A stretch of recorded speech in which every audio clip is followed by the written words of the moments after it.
ಹರಿ ಓಂ ನಮಸ್ತೆ ಬಂಧುಗಳೇ. ಸಹನಾ ಯಕ್ಷ ಯೂಟ್ಯೂಬ್ ಚಾನೆಲ್ಗೆ ಸ್ವಾಗತ. ಪೈಸೆ ಹೇಳುವಂತದ್ದು ಪ್ರತಿಯೊಬ್ಬ ಮನುಷ್ಯಂಗೂ ತುಂಬಾ ಮುಖ್ಯ ಆಗಿರ್ತು. ಆ ಖಂಡಿತ ಪೈಸೆಯ ಸೇವಿಂಗ್ಸ್ ಮುಖ್ಯ. ಆದರೆ ಪೈಸೆಯ ಇನ್ವೆಸ್ಟ್‌ಮೆಂಟ್ ಹೇಳುವಂತದ್ದು ಮುಖ್ಯವಾ? ಅಥವಾ ಇದ್ರ ಬಗ್ಗೆ ತಿಳ್ಕೊಳಿಕ್ಕೂ ಹೇಳಿ ಆಲೋಚನೆ ಮಾಡೋಣ ಇಪ್ಪಗ. ಅಕಸ್ಮಾತ್ ಆಗಿ ಸಿಕ್ಕಿದಂತಹ ಪ್ರೊಫೈಲ್. ಅದ್ರ ಒಟ್ಟಿಗೆ ನಾನು ಯಾವ್ದೋ ಒಂದು ವಿಡಿಯೋ ಅಪ್ಲೋಡ್ ಮಾಡಿಪ್ಪಾಗ ಅಲ್ಲಿ ಕಮೆಂಟ್ ಸೆಕ್ಷನ್‌ಲಿ ಇವರ ಸಂದರ್ಶನ ಮಾಡಿ ಹೇಳುವ ಒಂದು ಸಜೆಷನ್ ಕೂಡ ಬಂದಿತ್ತಿದು. ಹಿಂಗೆ ನಾನು ಮಾಡುದಾ ಬೇಡದಾ ಹೇಳುವ ಆಲೋಚನೆಗೆ ಮಾಡ್ಲಕ್ಕು ಹೇಳುವ ಕನ್ಫರ್ಮೇಶನ್ ಕೊಟ್ಟೋಣ ಇಂದು ನಮ್ಮೊಂದಿಗಿದ್ದವು ಆಶೀಶ್ ಸಾರಡ್ಕ. ನಮಸ್ತೆ, ಹೇಂಗಿದ್ಯಣ್ಣ? ನಮಸ್ತೆ. ಹುಷಾರಿದ್ದೆ, ತೊಂದರೆ ಇಲ್ಲ. ಅಂಡ್ ಇಂಟ್ರೊಡಕ್ಷನ್ ಮತ್ತೆ ನಿಂಗಳ ಇದು ವಿಡಿಯೋಕ್ಕೆ ಒಂದು ಸಪೋರ್ಟ್ ಇದ್ದು ಹಿಂಗೆ ಮುಂದುವರಿಸಿ ಲೈಕಲ್ಲಿ ಬರ್ತಾ ಇದ್ದು ವಿಡಿಯೋಸ್ ಹವ್ಯಕ ಬಂಧುಗೋಕೆ ಎಲ್ಲರಿಗೂ ಕೂಡ ಇದರಿಂದ ಉಪಯೋಗ ಆಗಲಿ. ನಮ್ಮ ಭಾಷೆಯಲ್ಲಿ ನಾವು ಮಾಡ್ತಾ ಇಪ್ಪದು ಮುಖ್ಯ ಕಾರಣ ಅದುವೆ. ಹಾಗಾಗಿ ಹವ್ಯಕ ಭಾಷೆಯ ಬೆಳವಣಿಗೆಯೂ ಆಯ್ಕು, ಇದರೊಟ್ಟಿಗೆ ಹವ್ಯಕ ಬಂಧುಗೋಕ್ಕೂ ಕೂಡ ತುಂಬಾ ಉಪಯೋಗ ಆಯ್ಕು. ಆ ಕಾರಣದಲ್ಲೇ ನಾವು ಮಾಡ್ತಾ ಇಪ್ಪದಿದರ ಹಿಂಗೆ ಮುಂದುವರಿಸಿಕೊಂಡು ಹೋಗಿ. ಖಂಡಿತ, ಥ್ಯಾಂಕ್ ಯು. ಅದೇ ನಾನೀಗ ಹೆಸರೇ ಹೇಳಿದಂಗೆ ಆಶೀಶ್ ಸಾರಡ್ಕ. ಸಾರಡ್ಕ ಹೇಳುದು ನಿಂಗಳ ಮನೆ ಎಲ್ಲಿ, ಮನೆಯ ಪರಿಚಯ ಹೆಂಗೋಗೆ ಮಾಡಿಕೊಡ್ತೀರಾ? ಸಾರಡ್ಕ ಎಂಗಳ ಮೂಲ ಮನೆ. ಆಶೀಶ್ ಸಾರಡ್ಕ ಹೇಳಿ ಹೆಸರಿಲಿಪ್ಪದು ಅದೇ ಕಾರಣಕ್ಕೆ.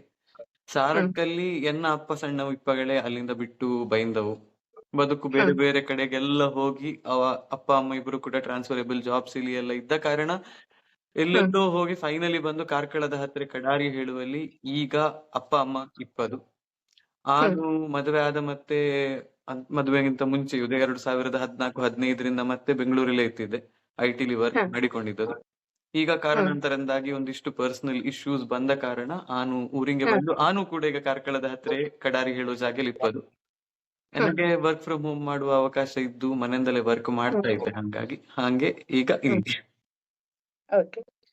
ನಿಂಗಾಗೆ ಹೇಳಿದೆ ಟ್ರಾನ್ಸ್ಫರೇಬಲ್ ಜಾಬ್ ಇತ್ತಿದ್ದು ಹೇಳಿ ಹಿಂಗಿಪ್ಪಾಗ IT ಉದ್ಯೋಗ ಮಾಡ್ತಿ ಹೇಳಿ ಕೂಡ ಹೇಳಿದೆ. ಆದರುದೆ ಈಗ ನಿಂಗಳ ಬಾಲ್ಯದಿಂದಲೇ ಹೇಳ್ತಾರೆ ಎಲ್ಲೆಲ್ಲ ನಿಂಗಳ ವಿದ್ಯಾಭ್ಯಾಸ ಮಾಡ್ತಿ, ಹಂಗೆ ಯಾವ ಫೀಲ್ಡ್ ಅಥವಾ ಯಾವ ಒಂದು ವಿಷಯಲ್ಲಿ ನಿಂಗ ನೆಕ್ಸ್ಟ್ ವಿದ್ಯಾಭ್ಯಾಸವ ಮುಗಿಸಿದ್ದಿ?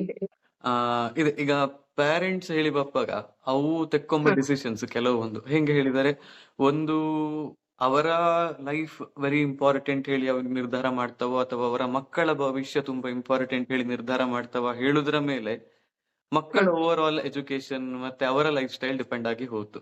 ಈಗ ಎನ್ನ ಪೇರೆಂಟ್ಸ್ ಎಂತ ಮಾಡಿದವು ಹೇಳಿದರೆ, ಮಕ್ಕಳ ಲೈಫ್ ಎಂಗಳಂದಾಗಿ ಉಪದ್ರ ಅಪ್ಪಲಾಗ ತುಂಬಾ ಕಡೆಗೆ ಅವು ಶಿಫ್ಟ್ ಆಯ್ಕೊಂಡಿಪ್ಪದು ಅಥವಾ ಬೇರೆ ಬೇರೆ ಬೇರೆ ಬೇರೆ ಕಡೆಗೆ ಹೋಯಕ್ಕಾಗಿ ಬಂತು ಹೇಳಿದರೆ ಚೇಂಜ್ ಯಾರಿಗೂ ಇಷ್ಟ ಇರ್ತಿಲ್ಲ ಆಕ್ಚುಲಿ ಲೈಫ್ ಅಲ್ಲಿ. ಸೊ ಹಾಗಾಗಿ ಹೆಂಗೋ ಬೇಕಾದ ಸ್ಯಾಕ್ರಿಫೈಸ್ ಮಾಡುವ ಮಕ್ಕಳ ಲೈಕಲ್ಲಿ ಇರಲಿ ಹೇಳಿ ಎನ್ನ ಅಪ್ಪ ಅಮ್ಮ ನಿರ್ಧಾರ ಮಾಡಿದ್ದು. ಸೊ ಹಾಗಾಗಿ ನಾನು 2.5 ವರ್ಷ ಇಪ್ಪಗಳೇ ಇಲ್ಲಿ ಕಾರ್ಕಳದ ಹತ್ರ ಇಲ್ಲಿ ಕಡಾರಿಗೆ ಹೆಂಗೋ ಬಂದು ಇಲ್ಲಿ ಮನೆ ಮಾಡಿದ್ದು. ಎನ್ನ ಸಂಪೂರ್ಣ ಎಜುಕೇಶನ್ LKG ಇಂದ ಹಿಡಿದು PUC ಯವರೆಗೆ ಕಾರ್ಕಳಲ್ಲಿ ಆಯ್ತು. ಇಂಜಿನಿಯರಿಂಗ್ ನಾನು ಮೂಡಬಿದ್ರೆಯಲ್ಲಿ ಮಾಡಿದೆ. ಮತ್ತೆ ನನಗೆ MTech ಮಾಡಕ್ಕಾಗಿ ಬಂದ ಕಾರಣ ಹೇಳಿದರೆ ಆ ಟೈಮಲ್ಲಿ ನನಗೆ ಗೇಟ್ ಹೇಳಿ ಒಂದು ಎಕ್ಸಾಮ್ ಇರುತ್ತಲ್ಲ, ಅದು ಕ್ಲಿಯರ್ ಆಯ್ತು. ಮತ್ತೆ ಒಂದು ಪ್ಲೇಸ್ಮೆಂಟ್ ಆಗಿತ್ತು, ಬಟ್ ಅಲ್ಲಿ ಹೋಪಲ್ಲಿ ನನಗೆ ಇಷ್ಟ ಇತ್ತಿಲ್ಲ. ಸೊ ಹಾಗಾಗಿ ನಾನು MTech ಮಾಡ್ತೆ ಹೇಳಿ ಡಿಸೈಡ್ ಮಾಡಿದೆ. MS ರಾಮಯ್ಯ ಬೆಂಗಳೂರಲ್ಲಿ MTech ಗೆ ನನಗೆ ಸೀಟ್ ಸಿಕ್ಕಿತ್ತು. ಸೊ ಅಲ್ಲಿ ಹೋದೆ. ಸೊ ಅದು 2014 ಎಂಡ್ ಇಲ್ಲಿ ನಾನು ಹೋದ್ದು. ಅಲ್ಲಿ ಹೋದ ಮತ್ತೆ ಬೆಂಗಳೂರೇ ಆತು. IT ನಾನು ಇನಿಷಿಯಲಿ ಜಾಬ್ ಸ್ಟಾರ್ಟ್ ಮಾಡಿದ್ದು ಹಾರ್ಡ್ವೇರ್ ಇಂಜಿನಿಯರ್ ಆಗಿ ಹೇಳಿದರೆ ಎನ್ನದು ಎಲೆಕ್ಟ್ರಾನಿಕ್ಸ್ ಡೊಮೇನು. ಸೊ ಹಾಗಾಗಿ ಈ ಹಾರ್ಡ್ ಡಿಸ್ಕ್ಸ್ ಮತ್ತೆ SSDs ಹೇಳಿ ಬರ್ತಲ್ಲ ಅದರ ಮೇಲೆ ನಾನು ವರ್ಕ್ ಮಾಡಿಕೊಂಡಿದ್ದೆ. ಓವರ್ ಟೈಮ್ ಅಲ್ಲಿಂದ ಶಿಫ್ಟ್ ಆಗಿ ಬಿಟ್ಟು ಆರ್ಟಿಫಿಷಿಯಲ್ ಇಂಟೆಲಿಜೆನ್ಸ್ ಮತ್ತೆ ಮಷಿನ್ ಲರ್ನಿಂಗ್ ಮೇಲೆ ವರ್ಕ್ ಮಾಡಿದೆ. ಬಟ್ ಆಲ್ ಥ್ರೂ ನನಗೆ ಇನಿಷಿಯಲ್ ಫೇಸ್ ಆಫ್ IT ಇಂದಲೂ ನಾನು C++ ಡೆವಲಪರ್ ಆಗಿ ವರ್ಕ್ ಮಾಡಿಕೊಂಡಿದ್ದೆ. ಈಗ ಒಂದು ಫರ್ಮ್ವೇರ್ ಡೆವಲಪ್ಮೆಂಟ್ ಪ್ರಾಜೆಕ್ಟ್ ಇದ್ದು ಅದರಲ್ಲಿ ವರ್ಕ್ ಮಾಡ್ತಾ ಇದ್ದೆ. ಸೊ ಹಾಗೆ ಆಲ್ ಥ್ರೂ ಅಲ್ಲಿಯೂ ಕೂಡ ಚೇಂಜಸ್ ಇತ್ತು, ಬಟ್ ಸ್ಟೆಬಿಲಿಟಿಯೂ ಕೂಡ ಇತ್ತು. ಹಾಗೆ ಓಕೆ.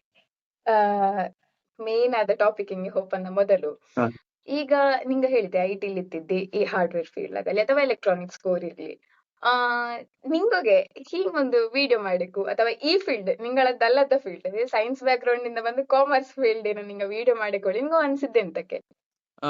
2017 ನಾನು ಹೇಳಿದರೆ MTech ಎಲ್ಲ ಮುಗಿಸಿ 2017 ನಾನು ಈಗ ಕಂಪನಿಲಿ ನಾನು ವರ್ಕ್ ಮಾಡ್ಲಿಕ್ಕೆ ಸ್ಟಾರ್ಟ್ ಮಾಡಿದ್ದು. ಆಗ ಎಂತ ಹಾಕೊಂಡಿತ್ತು ಹೇಳಿದರೆ ಐಟಿಲಿ ನಿಂಗೆ ಗೊತ್ತಿತ್ತು ಯೂಶುವಲಿ ಹೆಂಗಿರುತ್ತೋ ಹೇಳಿದರೆ ಸೌತ್ ಇಂಡಿಯನ್ಸ್ ಒಂದು 3 ಜನ ಇದ್ದಾರೆ, ಒಂದು ಟೀಮಿಲಿ ಉಳಿದವೆಲ್ಲ ಬಂದಪ್ಪಾಗ ಒಂದು 10-15 ಜನರ ಟೀಮ್ ಅಪ್ಪಾಗ ಪ್ಯಾನ್ ಇಂಡಿಯಾ ಜನ ಇರ್ತಾವ. ಅದರಲ್ಲೂ ಸ್ಪೆಸಿಫಿಕ್ ಆಗಿ ನಾರ್ತ್ ಇಂಡಿಯನ್ಸ್ ಎನ್ನ ಟೀಮಿಲಿ ಭಯಂಕರ ಹೆಚ್ಚೆತ್ತಿದ್ದವು. ಅಂಡ್ ಅವು ಆಫೀಸ್ ಹೇಳಿ ಅಪ್ಪಾಗ ಗಾಸಿಪ್ಸ್ ಆಗ್ತಾ ಇರ್ತು, ಬೇರೆ ಮಾತುಕತೆ ಆಗ್ತಾ ಇರ್ತು. ನನಗೆ ಅವರ ಹತ್ರ ಒಂದು ಗೊಂತಾದೆ ಅಂತ ಹೇಳಿದರೆ ಉದಿಯಪ್ಪಗ 9:15 ಇಂದ ಸ್ಟಾರ್ಟ್ ಆಗಿ 3:30 ನಮ್ಮ ಮಾತುಕತೆ ಸೀರಿಯಸ್ ಆದ ಡಿಸ್ಕಷನ್ಸ್ ಎಂತದೇ ಆಗ್ತಾ ಇದ್ದರು, ಆಲ್ ಆಫ್ ಅ ಸಡನ್ ಮಿಡ್ಲಿಲಿ ಒಂದು ಅದ್ ಮಾರ್ಕೆಟ್ ಕೇಸೆ ಬಾಯಿ ಹೇಳಿಕೊಂಡು ಮಾತುಕತೆಯೋ, ಅಥವಾ ಯಾವುದೋ ಒಂದು ಸ್ಪೆಸಿಫಿಕ್ ಸ್ಟಾಕಿನ ಬಗ್ಗೆ ಮಾತುಕತೆಯೋ, ಅಲ್ಲಿ ಯಾವುದೋ ಒಂದು ನ್ಯೂಸಿನ ಬಗ್ಗೆ ಮಾತುಕತೆ, ಹಿಂಗೆ ಎಂತದೋ ಮಾಡ್ತಾ ಇತ್ತಿದ್ದವು. ಈಗ ನಮಗೆ ಅದ್ರ ಬಗ್ಗೆ ಎಂತದು ಗೊಂತಿಲ್ಲ ಹೇಳಿದ್ರೆ ಇವು ಎಂತ ಮಾತಾಡ್ತಾ ಇದ್ದವು ಗ್ರೀಕ್ ಅಂಡ್ ಲ್ಯಾಟಿನ್ ರೀತಿಲಿ ನವಾಗ ಅದು ಅನ್ಸುಲೆ ಸ್ಟಾರ್ಟ್ ಆಗುತ್ತೆ. ಲೈಕ್ ಎಂತ ಮಾತಾಡ್ತಾ ಇಪ್ಪದು ಇವು ಸ್ಟಾಕ್ಸ್ ನ ಬಗ್ಗೆ ಮಾತಾಡ್ತಾವು, ಮ್ಯೂಚುವಲ್ ಫಂಡ್ಸ್ ನ ಬಗ್ಗೆ ಮಾತಾಡ್ತಾವು, ಮತ್ತೆ ಆಜ್ ಮೇನೆ ಇತ್ನ ಪೈಸಾ ಬನಾಯ ಹೇಳ್ತಾವು, ಇನ್ನೊಂದು ದಿನ ಇಷ್ಟು ಪೈಸಾ ಕಳ್ಕೊಂಡು ಹೇಳಿ ಹೇಳ್ತಾವು. ಇದು ಎಂತ ಹೇಳಿ ಅರ್ಥ ಆಯ್ಕೊಂಡಿತ್ತಿಲ್ಲ ಇನಿಷಿಯಲಿ. ಸೊ ಸ್ಲೋ ಆಗಿ ನಾನು ಅದನ್ನ ಓದಲು ಸ್ಟಾರ್ಟ್ ಮಾಡಿ ಓವರ್ ಟೈಮ್ ನನಗೆ ಅದರಲ್ಲಿ ಓಕೆ ನಿಜ ಹೇಳಕ್ ಹೇಳಿದ್ರೆ ನಾನು ಮ್ಯೂಚುವಲ್ ಫಂಡ್ ಇನ್ವೆಸ್ಟ್ಮೆಂಟ್ ಮಾಡ್ಲೆ ಸ್ಟಾರ್ಟ್ ಮಾಡಿ ಅಪ್ಪಾಗ ನನಗೆ ಇದ್ರ ABCs ಗೊತ್ತಿತ್ತಿಲ್ಲ. ನನಗೆ ಎನ್ನ ಆಫೀಸಲ್ಲಿ ಇದ್ದ ಇನ್ನೊಬ್ರು ಅಕೌಂಟ್ ಓಪನ್ ಮಾಡುದು ಹೆಂಗೆ ಹೇಳಿಕೊಂಡು, ಫಂಡ್ ಪಿಕ್ ಮಾಡುದು ಹೆಂಗೆ ಹೇಳಿಕೊಂಡು ಅವೇ ಹ್ಯಾಂಡ್ ಹೋಲ್ಡಿಂಗ್ ಮಾಡಿ 2 ಫಂಡ್ ಪಿಕ್ ಮಾಡಿತ್ತು ಅನ್ನೋದು. ಸೊ ಹಾಗೆ ಮಾಡಿ ಆದ ಮತ್ತೆ ನನಗೊಂದು ಅನ್ಸಿತ್ತು, ಎಷ್ಟು ದಿನ ಇವರ ಹತ್ರ ಅನ್ ಕೇಳುದು, ಅಥವಾ ಇವು ಎಷ್ಟು ದಿನ ಎನ್ನ ಹ್ಯಾಂಡ್ ಹೋಲ್ಡಿಂಗ್ ಮಾಡ್ಲೆ ಸಾಧ್ಯ ಇದ್ದು, ಐ ಸ್ಟಾರ್ಟ್ ಲರ್ನಿಂಗ್ ಹೇಳಿ ಹೊರಟೆ. Back of my mind okay content create ಮಾಡಕ್ಕೂ ಹೇಳಿ ಯಾವತ್ತಿಂದಲೂ ಇತ್ತು. 2018ರಲ್ಲಿ ಯಾವಾಗ ನಾನೊಂದು 6-7 ತಿಂಗಳು ಇದರ ಬಗ್ಗೆ ಎಲ್ಲ ಓದಿ ಒಂದು ಚೂರ್ ಎಕ್ಸ್ಪೀರಿಯನ್ಸ್ ಬಂದಿತ್ತು, ಮಾಡ್ಲಕ್ಕೂ ಹೇಳಿದ್ರು. ಬಟ್ ಯೂಶುವಲಿ ನಾವೆಂತ ಮಾಡುದು, ನಾಳೆ ನೋಡುವ, ನಾಡಿದ್ದು ನೋಡುವ, ಮಾಡುದು ಬೇಡ ಹೇಳಿ ಅದು ಎಲ್ಲಿಯವರೆಗೆ ಪುಷ್ ಆಯ್ತು ಹೇಳಿದರೆ 2022 ಹಂಗೇ ಪುಷ್ ಆಯ್ಕೊಂಡು ಹೋತು. ನನಗೆ ಆ ಡೇಟ್ ಯಾಕೆ ಸ್ಪೆಸಿಫಿಕ್ ಆಗಿ ನೆನಪಿದ್ದು ಹೇಳಿದರೆ 2022 ಏಪ್ರಿಲ್ 9th ನನ್ನ ಮಗಳು ಹುಟ್ಟಿದ್ದು. ಎನ್ನ ಹೆಂಡತಿ ಒಂದು 6 months or 7 month ಪ್ರೆಗ್ನೆಂಟ್ ಇಪ್ಪಾಗ ಆ ಟೈಮ್ ಕೊರೋನಾ ಅಲ್ಲಿ ಹೆಂಗ ಉಳಿಲಿತ್ತಿದೆ. ಅದು ಹೇಳಿದ್ರು, ಅಲ್ಲ ಆಶಿ ನೀನು ಇಷ್ಟು ಇನ್ವೆಸ್ಟ್ಮೆಂಟ್ ಬಗ್ಗೆ ಹೇಳ್ತೆ ಮಾತಾಡ್ತೆ, ಬಟ್ ಯಾಕೆ ನೀನು ಅದರ ಒಂದು ಕಂಟೆಂಟ್ ಮಾಡ್ಲಾಗ ಎಲ್ಲರೂ ಕಂಟೆಂಟ್ ಮಾಡ್ತಾ ಇದ್ದವು, ತುಂಬಾ ವಿಚಾರಗಳ ಬಗ್ಗೆ ಮಾತಾಡ್ತಾವು, ಸೋಷಿಯಲ್ ಮೀಡಿಯಾ ಹೇಳಿದ ಕೊಟ್ಟು ಗುಡ್ಡದೇ ಇರ್ತು ಬ್ಯಾಡದೇ ಇರ್ತು, ಏನು ಕಂಟೆಂಟ್ ಇಲ್ಲದವುದೇ ಮಾತಾಡ್ತಾ ಇರ್ತಾವ, ಹಾಗಿಪ್ಪಾಗ ನಿನಗಿದ್ರೆ ಹೇಳಕ್ಕಲ್ಲ ಹೇಳಿ ಅದು ಎನ್ನ ಹಿಂದೆ ನಿಂದು ಸಪೋರ್ಟ್ ಮಾಡಿ ಇನಿಷಿಯಲಿ ವಿಡಿಯೋ ಮಾಡು ಆಶಿ ನೀನು ಹೇಳಿ ಬೆನ್ನ ಹಿಂದೆ ನಿಂತ ಜನ. ಅದು ಇನ್ಸ್ಪಿರೇಷನ್ ಹೇಳಿ ಹೇಳಕ್ಕು ಎನ್ನ ಇನಿಷಿಯಲ್ ವಿಡಿಯೋಸ್ ಈಗಳದೇ ಫೇಸ್ಬುಕ್ ಇಲ್ಲಿ ಇದ್ದು ಹೇಳಿದರೆ ಎನ್ನ ಫಸ್ಟ್ ಆರ್ ಸೆಕೆಂಡ್ ವಿಡಿಯೋ ನೋಡಿದರೆ ಅಲ್ಲಿ ಹೇಗಿದ್ದು ಹೇಳಿದ್ರೆ ಆ ಟೈಮಲ್ಲಿ ನಾನು ನನ್ನ ಹೆಂಡತಿಯ ಮನೇಲಿ ಇತ್ತಿದ್ದೆ, ಅಲ್ಲಿ ಅವರ ಅಪ್ಪನ ಮನೇಲಿ ಇತ್ತಿದ್ದೆ. ಅಲ್ಲಿ ಜಸ್ಟ್ ಒಂದು ಹಿಂದೆ ಒಂದು ಮರದ ಹಲಗೆಯ ಪೇಂಟ್ ಮಾಡಿಸಿ ಅದರ ಮಡಗಿ ಹೇಳಿದರೆ ಎನ್ನಾಗ ಆ ಟೈಮಲ್ಲಿ ಆ ರೀತಿಯದ್ದೆಲ್ಲ ಆಲೋಚನೆ ಇತ್ತು. ವಿಡಿಯೋ ಇಂಪಾರ್ಟೆಂಟ್ ಆಗಿ ಜನ ನೋಡಕ್ಕೂ ಹೇಳಿದರೆ ಬ್ಯಾಕ್ ಗ್ರೌಂಡ್ ಇಂಪಾರ್ಟೆಂಟ್ ಆಗುತ್ತು, ರೆಕಾರ್ಡ್ ಮಾಡ್ತಾ ಇಪ್ಪ ಡಿವೈಸ್ ಇಂಪಾರ್ಟೆಂಟ್ ಆಗುತ್ತು, ವಾಯ್ಸ್ ಕ್ವಾಲಿಟಿ ಇಂಪಾರ್ಟೆಂಟ್ ಆಗುತ್ತು ಹೇಳುದೆಲ್ಲ ಆಲೋಚನೆ ಆ ಟೈಮಲ್ಲಿ. ಹಾಗೆ ಅದರ ಮಾಡಿ ಜಸ್ಟ್ ನೈಟ್ ಇಲ್ಲಿ ಮೇಲೆ ಲೈಟಿನ ಒಂದು 100 watt ಬಲ್ಬ್ ಹಾಕಿ ಅದು ಫುಲ್ ಎನ್ನ ಮೋರೆಯ ಬ್ರೈಟ್ ಮಾಡಿ ಹೇಳಿದರೆ ಅದೊಂದು ರೀತಿ ಆ ಪಾಯಿಂಟ್ ಆಫ್ ಟೈಮ್ ಇಲ್ಲಿ ನನಗೆ ಎಷ್ಟು ಬೆಸ್ಟ್ ಪಾಸಿಬಲ್ ಇತ್ತು ಅನ್ನೋದ್ರ ಮಾಡಿದ್ದೆ. ಬಟ್ ಈಗ ಆ ವಿಡಿಯೋವನ್ನ ನೋಡಿದರೆ ನನಗೆ ಬಂತು. ಸೊ ಹಾಗಿಪ್ಪದು that is the start. But ಈಗ ನನಗೆ ಎಂತ ಅನ್ಸುತ್ತೆ ಹೇಳಿದರೆ ಆ 2022 ಆ ಪಾಯಿಂಟ್ ಆಫ್ ಟೈಮ್ ಇಲ್ಲಿ ನಾನು ಸ್ಟಾರ್ಟ್ ಮಾಡದೇ ಇತ್ತಿದರೆ ಪ್ರಾಯಶಃ ಸ್ಟಾರ್ಟ್ ಮಾಡ್ಲಿ ಹಿಡಿತಿತ್ತಿಲ್ಲ. ಮತ್ತೆ ಮಗಳು ಹುಟ್ಟಿದ್ದು ಮತ್ತೆ ಸೆಟ್ ಆಫ್ ರೆಸ್ಪಾನ್ಸಿಬಿಲಿಟೀಸ್ ಬೇರೆ ಆವತ್ತು. ಅಂಡ್ ಈಗ ಎನ್ನ ಲೈಫ್ ಟೋಟಲಿ ಬೇರೆ ರೀತಿಲಿ ಇದ್ದು. ಸೊ ಹಾಗಿರುವಾಗ ಅದೆಲ್ಲ ಸೊ ಇನ್ಸ್ಪಿರೇಷನ್ ಹೇಳಿದರೆ ಎನ್ನ ವೈಫ್ ಅದು ಪುಷ್ ಮಾಡಿ ಮಾಡಿ ಮಾಡಿ ಮಾಡುವಾಶಿ ಹೇಳಿ ಒಂದು 6 ತಿಂಗಳು ಪುಷ್ ಮಾಡಿದ ಮತ್ತೆ ನಾನು ಅದರ ಮಾಡ್ಲೆ ಸ್ಟಾರ್ಟ್ ಮಾಡಿದ್ದು. ಅಂಡ್ ಅದಾದ ಮತ್ತೆ ಈಗ ಬೆಂಗಳೂರಲ್ಲಿ ಇಪ್ಪಾಗ ಅಥವಾ ಊರಿಗೆ ಬಂದಪ್ಪಾಗ ಟ್ರಾವೆಲ್ ಇಲ್ಲಿ ಇಪ್ಪಾಗ ಎಲ್ಲೆಲ್ಲಿ ಹೋಪಗಳದೆ ಒಂದಿಷ್ಟು ವಿಡಿಯೋ ಇಕ್ವಿಪ್ಮೆಂಟ್ಸ್ ಒಂದಿಷ್ಟು ಐಟಮ್ಗಳ ಹಿಡ್ಕೊಂಡು ಹೋಪಾಗ ಅದು ಕಂಪ್ಲೀಟ್ ಸಪೋರ್ಟ್ ಮಾಡಿತ್ತು. ಈಗ ಮನೇಲಿ ಇಪ್ಪಗಳುದೆ ಹೆಂಗಿತ್ತು ಹೇಳಿದರೆ ಅಪ್ಪ ಅಮ್ಮಂಗೆ ಹೇಳಿದ್ದೆ ಇನ್ನೊಂದು ಅರ್ಧ ಗಂಟೆ 1 ಗಂಟೆ ಒಂದು ಪಾಡ್ಕಾಸ್ಟ್ ಇತ್ತು ಏನಾಗುಪ್ಪದ್ರ ಕೊಡೇಡಿ ಹೇಳಿ ಅವಕ್ಕೂ ತುಂಬಾ ಕೆಲಸ ಇತ್ತು. ಬಟ್ ಅವೆಲ್ಲವನ್ನು ಬಿಟ್ಟು ಅದರ ಬೇರೆ ವಿಷಯಲ್ಲಿ ಇದ್ದವು ಇಲ್ಲಿ ಒಳ ಬಂದು ಉಪದ್ರ ಕೊಡ್ತಾ ಇಲ್ಲ. ಸೊ ಹಾಗಾಗಿ ಪ್ರತಿಯೊಂದರ ಹಿಂದೆಯೂ ಒಂದಷ್ಟು ಜನ ಈಗ ಕ್ಯಾಮರಾದ ಮುಂದೆ ಕಾಣುವ ಒಂದಿಬ್ರು ಇದ್ದಾರೆ, ಅದರ ಹಿಂದೆ ಸುಮಾರು ಜನ ಇರ್ತಾವಿದ. ಸೊ ಆಲ್ ದೋಸ್ ಇನ್ಸ್ಪಿರೇಷನ್ಸ್ ಅದೇ ಹಾಗೆ. ಮತ್ತೆ ಇನ್ನೊಂದು ಕಂಟೆಂಟ್ ಬೇರೆಯವಕ್ಕೂ ಫೈನಾನ್ಷಿಯಲ್ ನಾಲೆಜ್ ಬರಕ್ಕೆ ಕನ್ನಡಲ್ಲಿ ಮಾಡಿದ್ದು ಮೇನ್ ರೀಸನ್ ಅದುವೇ. ನನಗೆ ಕನ್ನಡ ಅಂತ ಹೆಚ್ಚು ಆಕ್ಚುಲಿ ಹಿಂಗಾಯ್ತು ಹೇಳಿದ್ರೆ ಇಂಗ್ಲಿಷ್ ಫ್ಲೂಯೆನ್ಸಿ ಹೆಚ್ಚಿತ್ತು. ಬಟ್ ಇಂಗ್ಲಿಷ್ ಅಥವಾ ಹಿಂದಿ ತುಂಬಾ ಕಂಟೆಂಟ್ ಕ್ರಿಯೇಟರ್ಸ್ ಇದ್ದವು. ಈಗ ಕನ್ನಡಲ್ಲೂ ಕಂಟೆಂಟ್ ಕ್ರಿಯೇಟರ್ಸ್ ಇದ್ದವು, ಬಟ್ ನಾನ್ ಶುರು ಮಾಡುವಾಗ ಒಂದಿಬ್ರು ಇತ್ತಿದ್ದವು ಅಷ್ಟೇ ಕನ್ನಡಲ್ಲಿ. ಅದು ಕೂಡ ಒಂದು ರೀಸನ್. ಹಾಗೆ ಈಗ ಓಕೆ ನಾವು ಟಾಪಿಕ್ ಹಿಂಗೆ ಅದೇ ನಿಂಗಳ ಮೇನ್ ಫೀಲ್ಡ್ ಅಲ್ಲಿ ಹೇಳಕ್ ಓಕೆ ಈಗ ಸೇವಿಂಗ್ಸ್ ಮಾಡುದು ಅಥವಾ ಈಗ ಒಂದು ಬ್ಯಾಂಕ್ ಇಲ್ಲಿ ತಕೊಂಡೋಗಿ ಸೇವಿಂಗ್ಸ್ ಬ್ಯಾಂಕ್ ಇಲ್ಲಿ ಹೋಗಿ ಪೈಸೆ ಮಡಗುದ್ರಿಂದ ಅದು ಒಳ್ಳೇದಾ ಅಥವಾ ನಿಂಗಳ ಪ್ರಕಾರ ಪೈಸೆಯ ಒಂದು ಎಂತ ಹೇಳುದು ಮಡಿಕೊಂಬದು ಸೇವ್ ಮಾಡುದಾಗಲಿ ಅಥವಾ ಅದ್ರ ಬೆಳೆಸೋದಾಗಲಿ ಹೇಗೆ ಹೇಳುದ್ರ ಗೊತ್ತಿಲ್ಲದವಂಗೆ ಹಾ ಸರಿ ಶುರು ಮಾಡ್ತಾರೆ ಇದೆ. ಈಗ ಫಸ್ಟ್ ಪಾಯಿಂಟ್ ಅಂತ ಹೇಳಿದರೆ ಎರಡು ವಿಷಯ ಇರ್ತು. ಯಾವತ್ತುದೇ ನಾವು ಇನ್ವೆಸ್ಟ್ ಮಾಡ್ಲೆ ಹೋಪಾಗ ಅಥವಾ ಪೈಸೆ ಸೇವ್ ಮಾಡ್ಲೆ ಹೋಪಾಗ ಹೇಳಿ ಹೊರಟಪ್ಪಾಗ ಅಥವಾ ಪೈಸೆ ವಿಷಯಕ್ಕೆ ಬಂದರೆ ಎರಡು ವಿಷಯ ಇರ್ತು. ಒಂದು, ನಿಂಗಳ ಹತ್ರ 20 ಪೈಸೆ ಗ್ರೋ ಆಯ್ಕು, ಅದು point number 1. And point number 2 ಅಂತ ಹೇಳಿದರೆ ಈ ಪೈಸೆ ಬೆಳೆಯಕ್ಕೂ ಹೇಳುವ ಆಲೋಚನೆ ಸರಿ, ಆದರೆ ಹಾಗೆ ಮಾಡ್ಲೆ ಹೋಗಿಪ್ಪಾಗ 20 ಪೈಸೆ ಕಳ್ಕೊಂಬಲಾಗ. ಎರಡು ಇಂಪಾರ್ಟೆಂಟ್ ವಿಷಯ. ಸೊ ಈ ಎರಡು ಇಂಪಾರ್ಟೆಂಟ್ ವಿಷಯದಲ್ಲಿ ಸೆಕೆಂಡ್ ವಿಷಯಕ್ಕೆ ತುಂಬಾ ಹೆಚ್ಚು ಪ್ರಾಮುಖ್ಯತೆಯ ನಾವು ಕೊಡಕ್ಕಾಗುತ್ತೆ. ಎಂತ ಕೇಳಿದರೆ, ನಾನು ಈಗ ಎಷ್ಟು ಒಂದು ಆಲ್ಮೋಸ್ಟ್ 3 years ನೋಡ್ತಾ ಇಪ್ಪದೆ ಅಂತ ಹೇಳಿದರೆ, ಯೂಶುವಲಿ ಜನ ಎಂತ ಮಾಡ್ತಾವ್, ಬೇರೆಲ್ಲ ವಿಷಯಕ್ಕೂ ಹಾಗೆ ಮಾಡುದು. ಆಕ್ಚುಲಿ ಸಣ್ಣ ಹುಷಾರಿಲ್ಲ ಹೇಳುವಾಗ ಡಾಕ್ಟರ್ ಹತ್ರ ನಾವು ಹೋಗ್ತಿಲ್ಲ, ಮನೇಲೆ ಒಂದು ಮದ್ದು ಮಾಡುವ ಹೇಳಿ ಹರಡ್ತವು. ಅಥವಾ ಒಂದು ಸಣ್ಣದೆಂತದ ವೆಹಿಕಲ್ ಇಲ್ಲಿ ಪ್ರಾಬ್ಲಮ್ ಇದ್ದು ಹೇಳಿದರೆ ಮೆಕ್ಯಾನಿಕ್ ಹತ್ರ ಹೋಗೋ ಮುಂಚೆ ನಾವೇ ನೋಡುವ ಹೇಳಿ ಹರಡ್ತು. ಅದೇ ರೀತಿಲಿ ಪೈಸೆ ಇಲ್ಲದೆ ಜನ ಎಂತ ಮಾಡ್ತಾವ್ ಹೇಳಿದರೆ, ಯಾರ ಹತ್ರ ಒಬ್ಬನ ಹತ್ರ ಅಡ್ವೈಸ್ ಕೇಳುವ ಮುಂಚೆ ಆನೆ ಒಂದರೆ ಟ್ರೈ ಮಾಡ್ತೇ ಹೇಳಿ ಹರಡ್ತಾವ್. ಹೀಗೆ ಟ್ರೈ ಮಾಡ್ತೇ ಹೇಳಿ ನಾವು ಹೆರಡುವಾಗ ಒಂದು ಮಿಸ್ಟೇಕ್ ನಾವು ಯೂಶುವಲಿ ಮಾಡುದು ಅಂತ ಹೇಳಿದರೆ, ಎಲ್ಲಿ ಟ್ರೈ ಮಾಡ್ತಾ ಇದ್ದು ಅಲ್ಲಿ ಓವರ್ ಆಲ್ ವಿಷಯಂಗೂ ಎಂತ, what is right what is wrong, risk ಎಂತ ಹೇಳುವಂತಹದ್ದು ನಾವು ಅರ್ಥ ಮಾಡಿಕೊಳ್ತಿಲ್ಲ. ಈಗ ಸೇವಿಂಗ್ಸ್ ಬ್ಯಾಂಕ್ ಅಕೌಂಟ್ ಇಲ್ಲಿ ನಾನು ಪೈಸೆ ಮಡಗುದು ಅಥವಾ FD ಮಡಗುದು, ಈ ಎರಡು ಮಾಡ್ತಾ ಇದ್ದು ಹೇಳಿದರೆ ಅಲ್ಲಿ ಎಂತ ಆಗುತ್ತು, ನನಗೆ 6% ಅಥವಾ 7% ರಿಟರ್ನ್ಸ್ ಬತ್ತು.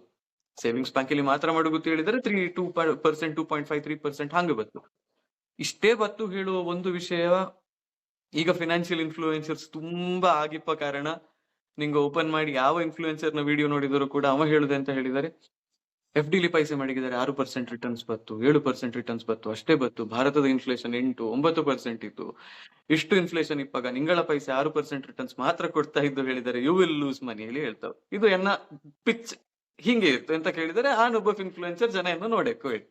ಬಟ್ ಇನ್ ರಿಯಾಲಿಟಿ ನಿಂಗೋಗಿ ಎಂತ ಹೇಳಿದರೆ, ಈಗ ನಿನ್ನೆಯ ಮೊನ್ನೆ ನಾನೊಂದು ದೊಡ್ಡ ಇನ್ಫ್ಲೂಯೆನ್ಸರ್ ನ ವಿಡಿಯೋ ನೋಡಿಕೊಂಡಿದ್ದೆ.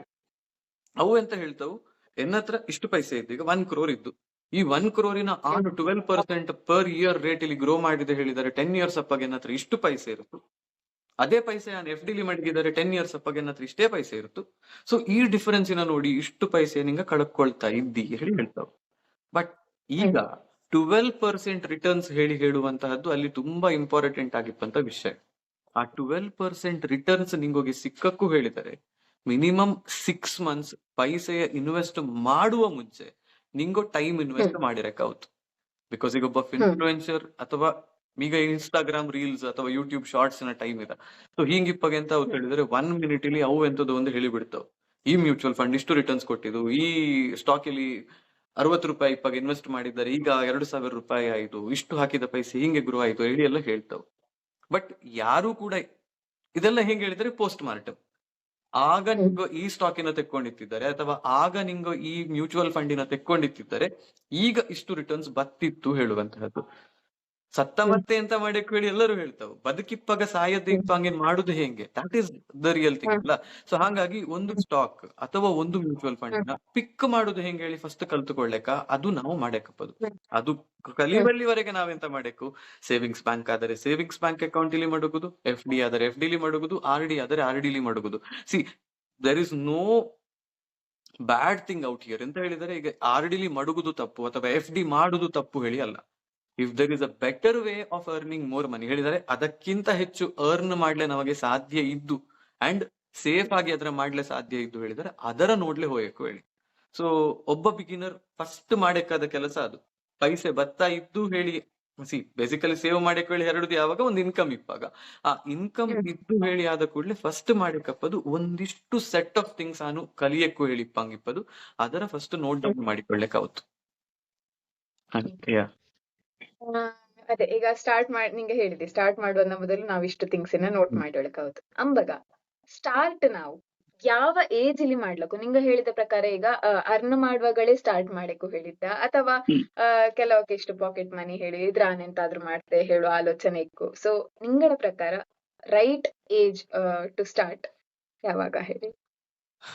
ಎನ್ನ ಅಪ್ಪ ನಾನು ಹುಟ್ಟುವ ಮುಂಚೆ ಒಂದು ಡಿಮ್ಯಾಟ್ ಅಕೌಂಟ್ ಮಾಡಿ ಅಲ್ಲಿ ಒಂದು 10 ಸ್ಟಾಕ್ಸ್ ಹಾಕಿತ್ತಿದ್ದಾರೆ, I would be very happy today. ಅದು see there is no right age to start, because ಅದೊಂದು ಜಾಪನೀಸ್ ಪ್ರಿನ್ಸಿಪಲ್ ಇದು, life happens to different people at different ages ಹೇಳಿದರೆ. ಈಗ ಈಗ say for example Narendra Modi ಅವರದ್ದೇ ಎಕ್ಸಾಂಪಲ್ ತೆಕ್ಕೊಂಡ್ರೆ, first 50 years of his life ಅವು prominent ಆಗಿತ್ತಿದ್ದವಿಲ್ಲ, ಮತ್ತೆ ಈಗ ನೋಡಿದರೆ he is number 1 in the nation. So ಹಾಂಗಿಪ್ಪ ಸಿಚುವೇಶನ್ಸ್ ಎಲ್ಲರ ಲೈಫಿಲೂ ಬಪ್ಪ ಚಾನ್ಸ್ ಇದ್ದು. ಈಗ ಎಷ್ಟೋ ಜನರ ಲೈಫ್ ಸ್ಟಾರ್ಟ್ ಅಪ್ಪದೇ 30s ನಂತರ ಹೇಳಿದರೆ ಅವಕ್ಕೆ ಒಂದು ಡೆಫಿನೆಟಿವ್ ಅರ್ನಿಂಗ್ ಬಪ್ಪದು 30 ವರ್ಷದ ನಂತರ. ಎಷ್ಟೋ ಜನರದ ಲೈಫ್ ಅಷ್ಟೊತ್ತಿಗೆ ಮುಗ್ದು ಹೋಗಿ ಆಗಿರ್ತು. ಇನ್ನು ಎಷ್ಟೋ ಜನಕ್ಕೆ ಬೇರೆ ಬೇರೆ, ಈಗ ಅದೇ ಮನೇಲಿ ಕೆಲವು ಜನಕ್ಕೆ ಪಾಕೆಟ್ ಮನಿ ಇರ್ತು, ಕೆಲವರ ಲೈಫ್ ಅದಕ್ಕೆ ಆಪ್ಷನ್ ಕೊಡ್ತಿಲ್ಲ ಹೇಳಿದರೆ ಅವು ಒಂದು ಸ್ಟೇಜಿಗೆ ಬಂದು ಜಾಬ್ ಜಾಯಿನ್ ಆಯ್ಕು ಹೇಳಿ, ಆದರೆ ಮನೇಲಿ ಎಜುಕೇಶನ್ ಲೋನ್ ಮಾಡಿಯೋ ಅಥವಾ ಚಿನ್ನ ಅಡ ಬಿಟ್ಟು ಎಂತೆಂತದ್ದು. ಬಿಕಾಸ್ ಸಿ ಈಗ ಇಲ್ಲಿಂದ ಕೂದು 20 ವರ್ಷಕ್ಕೆ ಸ್ಟಾರ್ಟ್ ಮಾಡಿ 18 ವರ್ಷಕ್ಕೆ ಸ್ಟಾರ್ಟ್ ಮಾಡಿ ಹೇಳುದು ಸುಲಭ, ಬಟ್ ಅದಕ್ಕೆ ಪರ್ಸನಲ್ ಫಿನಾನ್ಸ್ ಹೇಳಿ ನಾವು ಹೆಸರು ಕೊಟ್ಟಿಪ್ಪದೇ ಅದೇ ಕಾರಣಕ್ಕೆ. ಎಂತ ಕೇಳಿದರೆ it is personal to a specific person, ಒಬ್ಬಂದ ಇನ್ನೊಬ್ಬರಿಗೆ ಬೇರೆ ಬೇರೆ ಆಗುತ್ತೆ. ಈಗ ಕೆಲವು ಜನಕ್ಕೆ, ಈಗ ನಮ್ಮಲ್ಲಿ ಹವ್ಯಕರಲ್ಲಿ ಜನರೇಷನಲ್ ವೆಲ್ತ್ ಇರುತ್ತೆ ಹೇಳಿದರೆ, ದೊಡ್ಡ ದೊಡ್ಡ ಫ್ಯಾಮಿಲಿಯಿಂದ ಬಂದಿರ್ತಾವು, 10-15 ಎಕರೆ ಜಮೀನು ಆಸ್ತಿ ಎಲ್ಲ ತಲತಲಾಂತರಂದ ಬಂದುಕೊಂಡದ್ದು ಇರ್ತು. ಹಾಂಗಿಪ್ಪವಕ್ಕೆ ಅಂತ ಅವತ್ತು ಹೇಳಿದರೆ ಅವು ಜಾಬಿಂಗ್ಗೆ ಹೋಗಕ್ಕಾದ ಅಗತ್ಯ ಇರ್ತಿಲ್ಲ, ಅಥವಾ ಅವು ಜಾಬಿಂಗ್ಗೆ ಹೋದರುದೇ ಆತನೊಂದು 5 ವರ್ಷ ವರ್ಕ್ ಮಾಡುದು, ಮತ್ತೆ ಮನೆಗೆ ಹೋಗಿ ತೋಟ ಅಥವಾ ಎಂಗಳದ್ದೇನೋ ಒಂದು ಬಿಸ್ನೆಸ್ ಇದ್ದು ಅದರ ನೋಡಿಗೊಂಬದಿದ್ದು ಹೇಳುವಂಗಿಪ್ಪ ಇರ್ತಾವು. ಇನ್ನು ಕೆಲವಕ್ಕೆ ಹೆಂಗ್ ಹೇಳಿದರೆ 30 years ಆದರುದೇ ಏಜ್ ಆದ ಅಪ್ಪ ಅಮ್ಮ ಇರ್ತಾವು, ಮನೇಲಿ ಅವಕ್ಕೆ ಸಪೋರ್ಟ್ ಮಾಡಕ್ಕಾಗುತ್ತು, ತಂಗೆಯದ್ದು ಅಕ್ಕಂದು ಅಥವಾ ಸ್ವಂತದ್ದು ಮದುವೆ ಆಯಕ್ಕೂ ಹೇಳಿರ್ತು, ಮದುವೆಗೆ ಮುಂಚೆ ಒಂದು ಸ್ವಂತ ಮನೆ. ಹಾಗೆ ಸಿ ಒಬ್ಬೊಬ್ಬನ ಬದುಕಲ್ಲಿ ಒಂದೊಂದು ಪ್ರಾಬ್ಲಮ್ಸ್ ಇರ್ತು. ಸೊ ಹೀಗಿಪ್ಪಾಗ ತಂಬ್ ರೂಲ್ ಅಂತ ಹೇಳಿದರೆ ದ ಅರ್ಲಿಯರ್ ದ ಬೆಟರ್. ಸಮಸ್ಯೆ ಮುಗ್ದ ಮತ್ತೆ ನಾನು ಇನ್ವೆಸ್ಟ್ ಮಾಡ್ತಾ ಹೇಳಿದರೆ ಸಮಸ್ಯೆ ಮುಗಿಯವಲ್ಲ ಇಲ್ಲ. ಸೊ ಇನ್ನೊಂದು, ಹಾಸಿಗೆ ಇದ್ದಷ್ಟು ಕಾಲು ಚಾಚಿಕೊಂಡು ಬದುಕುದು ಹೇಳಿರ್ತಿದ್ದ ಹಾಗೆ ಮಾಡ್ಲೆ ಟ್ರೈ ಮಾಡಿ ಅಪ್ಪಾಗ 500 ರೂಪಾಯಿಯೋ 100 ರೂಪಾಯಿಯೋ 1000 ರೂಪಾಯಿಯೋ 10,000ವೋ 1 ಲಕ್ಷವೋ 10 ಲಕ್ಷವೋ ನಿಂಗಳ ಕೈಲಿ ಎಷ್ಟು ಪೈಸೆ ಇನ್ವೆಸ್ಟ್ ಮಾಡ್ಲಿ ಹಿಡಿತು, ಅದು ಎಲ್ಲರ ಕೈಲಿ ಈಗ ಎಷ್ಟು ಕಷ್ಟ ಇದ್ದರುದೇ ಒಂದು 500 ರೂಪಾಯಿಯೋ 100 ರೂಪಾಯಿಯೋ ಇನ್ವೆಸ್ಟ್ ಮಾಡ್ಲೆ ನಾವಾಗೆಲ್ಲರಿಗೂ ಹಿಡಿತ್ತು. ಬಿಕಾಸ್ ನಾವು ಅದರ ಬೇರೆ ಯಾವ್ದಕ್ಕೂ ಸ್ಪೆಂಡ್ ಮಾಡ್ತು ಯೂಶುವಲಿ. ಸೊ ಆ ಸ್ಪೆಂಡ್ ಮಾಡುವ ಮುಂಚೆ ಒಂದಿಷ್ಟು ಪೈಸೆ ಉಳಿಸಿಕೊಂಬಲೆ ಟ್ರೈ ಮಾಡಿ, ಈಗ ಪಾಕೆಟ್ ಮನಿ ಬಂತು ಹೇಳಿದ್ರೆ ಅದ್ರಲ್ಲಿ ಒಂದು ಸಣ್ಣ ಅಮೌಂಟಿನ ಇನ್ವೆಸ್ಟ್ ಮಾಡ್ಲೆ ಸಾಧ್ಯ ಆಗುತ್ತಾ ಹೇಳಿ ನಾವು ನೋಡ್ಬೇಕು. But not at the cost of living ಹೇಳಿದರೆ, ಈಗ ಅನ್ನೋದೊಂದು ಡ್ರೀಮ್. ಈಗ ಕಂಟೆಂಟ್ ಕ್ರಿಯೇಟ್ ಮಾಡಕ್ ಬೆಳೆಯೋ ಬಂಗಿರ್ತು, ಕಂಟೆಂಟ್ ಕ್ರಿಯೇಟ್ ಮಾಡಕ್ ಹೇಳಿದ್ರೆ ಒಂದು ಒಳ್ಳೆ ಫೋನ್ ಅವಂಗೆ ಬೇಕು ಅಥವಾ ಆ ಖುಷಿಗೆ ಬೇಕಾಗುತ್ತು. So that is an investment ಎನ್ನ ಪ್ರಕಾರ. ಸೊ ಆ ಇನ್ವೆಸ್ಟ್ಮೆಂಟ್ ಗೆ ನೀವು ಪೈಸೆ ಖರ್ಚು ಮಾಡ್ತಾ ಇದ್ದಿ ಹೇಳಿದರೆ ದಟ್ ಈಸ್ ಓಕೆ. ಬಟ್ ಅವನ ಹತ್ರ ಫೋನ್ ಇದ್ದು ನನಗೂ ಒಂದು ಫೋನ್ ಬೇಕು ಹೇಳಿ ನಾನೊಂದು ಫೋನ್ ಪರ್ಚೇಸ್ ಮಾಡುದು, that is not an investment. So ಹಾಂಗಿಪ್ಪ ಎಕ್ಸ್ಪೆನ್ಸಸ್ ಯಾವ್ದಾದ್ರು ಇದ್ದರೆ ಅದರ ಪೋಸ್ಟ್ ಫೋನ್ ಮಾಡಿ ಫಾರ್ ಫ್ಯೂಚರ್ ಹೇಳಿ ಒಂದು ಸ್ವಲ್ಪ ದುಡ್ಡಿನ ಸೇವ್ ಮಾಡ್ಲಿಕ್ಕೆ ಸಾಧ್ಯ ಆಗುತ್ತು ಹೇಳಿದರೆ that is the beginning of investing journey. ಆದರೆ ಇದೆಲ್ಲ ಮಾಡುವುದಕ್ಕಿಂತ ಮುಂಚೆ ಒಂದು ವಿಷಯ ಅಂತ ಹೇಳಿದರೆ, ಒಂದಿಷ್ಟು ಪುನಃ ತಂಬ್ ರೂಲ್ಸ್ ಹೇಳಿ ಹೇಳ್ತಿದ್ದ ಅದು ನಾವು ಮಾಡಕ್ಕಾಗುತ್ತೆ. ಎಂತ ಹೇಳಿದರೆ, ಈಗ ನಮಗೆ ಒಂದು ಇನ್ಕಮ್ ಹೇಳಿರ್ತು, ಈಗ ನಾನು ಐಟಿಲಿ ವರ್ಕ್ ಮಾಡುದು, ನಿಂಗಳು ಐಟಿಲಿ ವರ್ಕ್ ಮಾಡುದು, ಇನ್ಯಾರು ಕೃಷಿ ಮಾಡ್ತಾ ಇರ್ತವು, ಮತ್ತೆ ಇನ್ಯಾರದು ಪ್ರೈವೇಟ್ ಬಿಸ್ನೆಸ್ ಅಥವಾ ಇನ್ನಂತದ್ದು ಹಂಗಿಪ್ಪದಂತದ್ದು ಇರ್ತು. ಸೊ ಪ್ರತಿಯೊಬ್ಬರಿಗೂ ಒಂದು ಇನ್ಕಮ್ ಹೇಳುದಿರ್ತು, ಒಂದಿಷ್ಟು ಖರ್ಚು ಹೇಳುದಿರ್ತು. ಈ ಖರ್ಚೆಷ್ಟು ಎನ್ನೋದು ಹೇಳಿ ಪ್ರತಿಯೊಬ್ಬರಿಗೂ ಗೊತ್ತಿರಬೇಕು. ಇನ್ವೆಸ್ಟ್ಮೆಂಟ್ ಝೀರೋ ನಾಲೆಜ್ ಇದ್ದರುದೇ ನನಗೆ ಇನ್ಕಮ್ ಎಷ್ಟು ಬರ್ತಾ ಇದ್ದು, ಇನ್ಫ್ಲೋ ಹೇಳ್ತು, ಔಟ್ ಫ್ಲೋ ಆಫ್ ಮನಿ. ಇದು ಔಟ್ ಫ್ಲೋ ಹೇಳಿದ್ರೆ ನನ್ನ ಕೈಯಿಂದ ಖರ್ಚು ಎಷ್ಟಾಗ್ತಾ ಇದ್ದು, ಅದೆಷ್ಟಾಗ್ತಾ ಇದ್ದು ಹೇಳಿ ಫಸ್ಟ್ ನಿಂಗೆ ಅರ್ಥ ಮಾಡಿಕೊಳ್ಬೇಕು. ಇದು ಅರ್ಥ ಆದ ಮತ್ತೆ ಸೆಕೆಂಡ್ ಪಾಯಿಂಟ್ ಇಸ್, ಒಂದು 5 ರಿಂದ 6 ತಿಂಗಳು ಎನ್ನ ಇನ್ಕಮ್ ನಿಂದತ್ತು ಹೇಳಿದ್ದಾರೆ, ಅಥವಾ ನನಗೆ ದುಡಿವಲ್ಲಿ ಹಿಡಿತಿಲ್ಲ ಹೇಳಿ ಆದಂತಹ ಸಿಚುವೇಶನ್ ಬಂದರೆ, ಕೆಲಸ ಹೋತು ಹೇಳಿದ್ದಾರೆ, ಐಟಿಲಿ ನಾರ್ಮಲ್ ಅದೀಗ, ಆಗ ನಾನು ಬದುಕುದು ಹೆಂಗೆ? ಸಾಲ ಮಾಡಿಯೇ ಬದುಕಕ್ಕಾಗುತ್ತಾ, ಅಥವಾ ಎನ್ನ ಹತ್ರ ಒಂದು ಫಂಡ್ ಇಂದ ಒಂದ್ ಸ್ವಲ್ಪ ಪೈಸೆ ತೆಗೆದು ಬದುಕಲು ಹಿಡಿತಾ? ಸೊ ಇದರ ನಾವು ಫಸ್ಟ್ ಆಲೋಚನೆ ಮಾಡಿ ಆ ದುಡ್ಡು ಸೇಫ್ ಆಗಿಪ್ಪಂಗೆ ಫಸ್ಟ್ ನೋಡಿಕೊಳ್ಳಬೇಕು.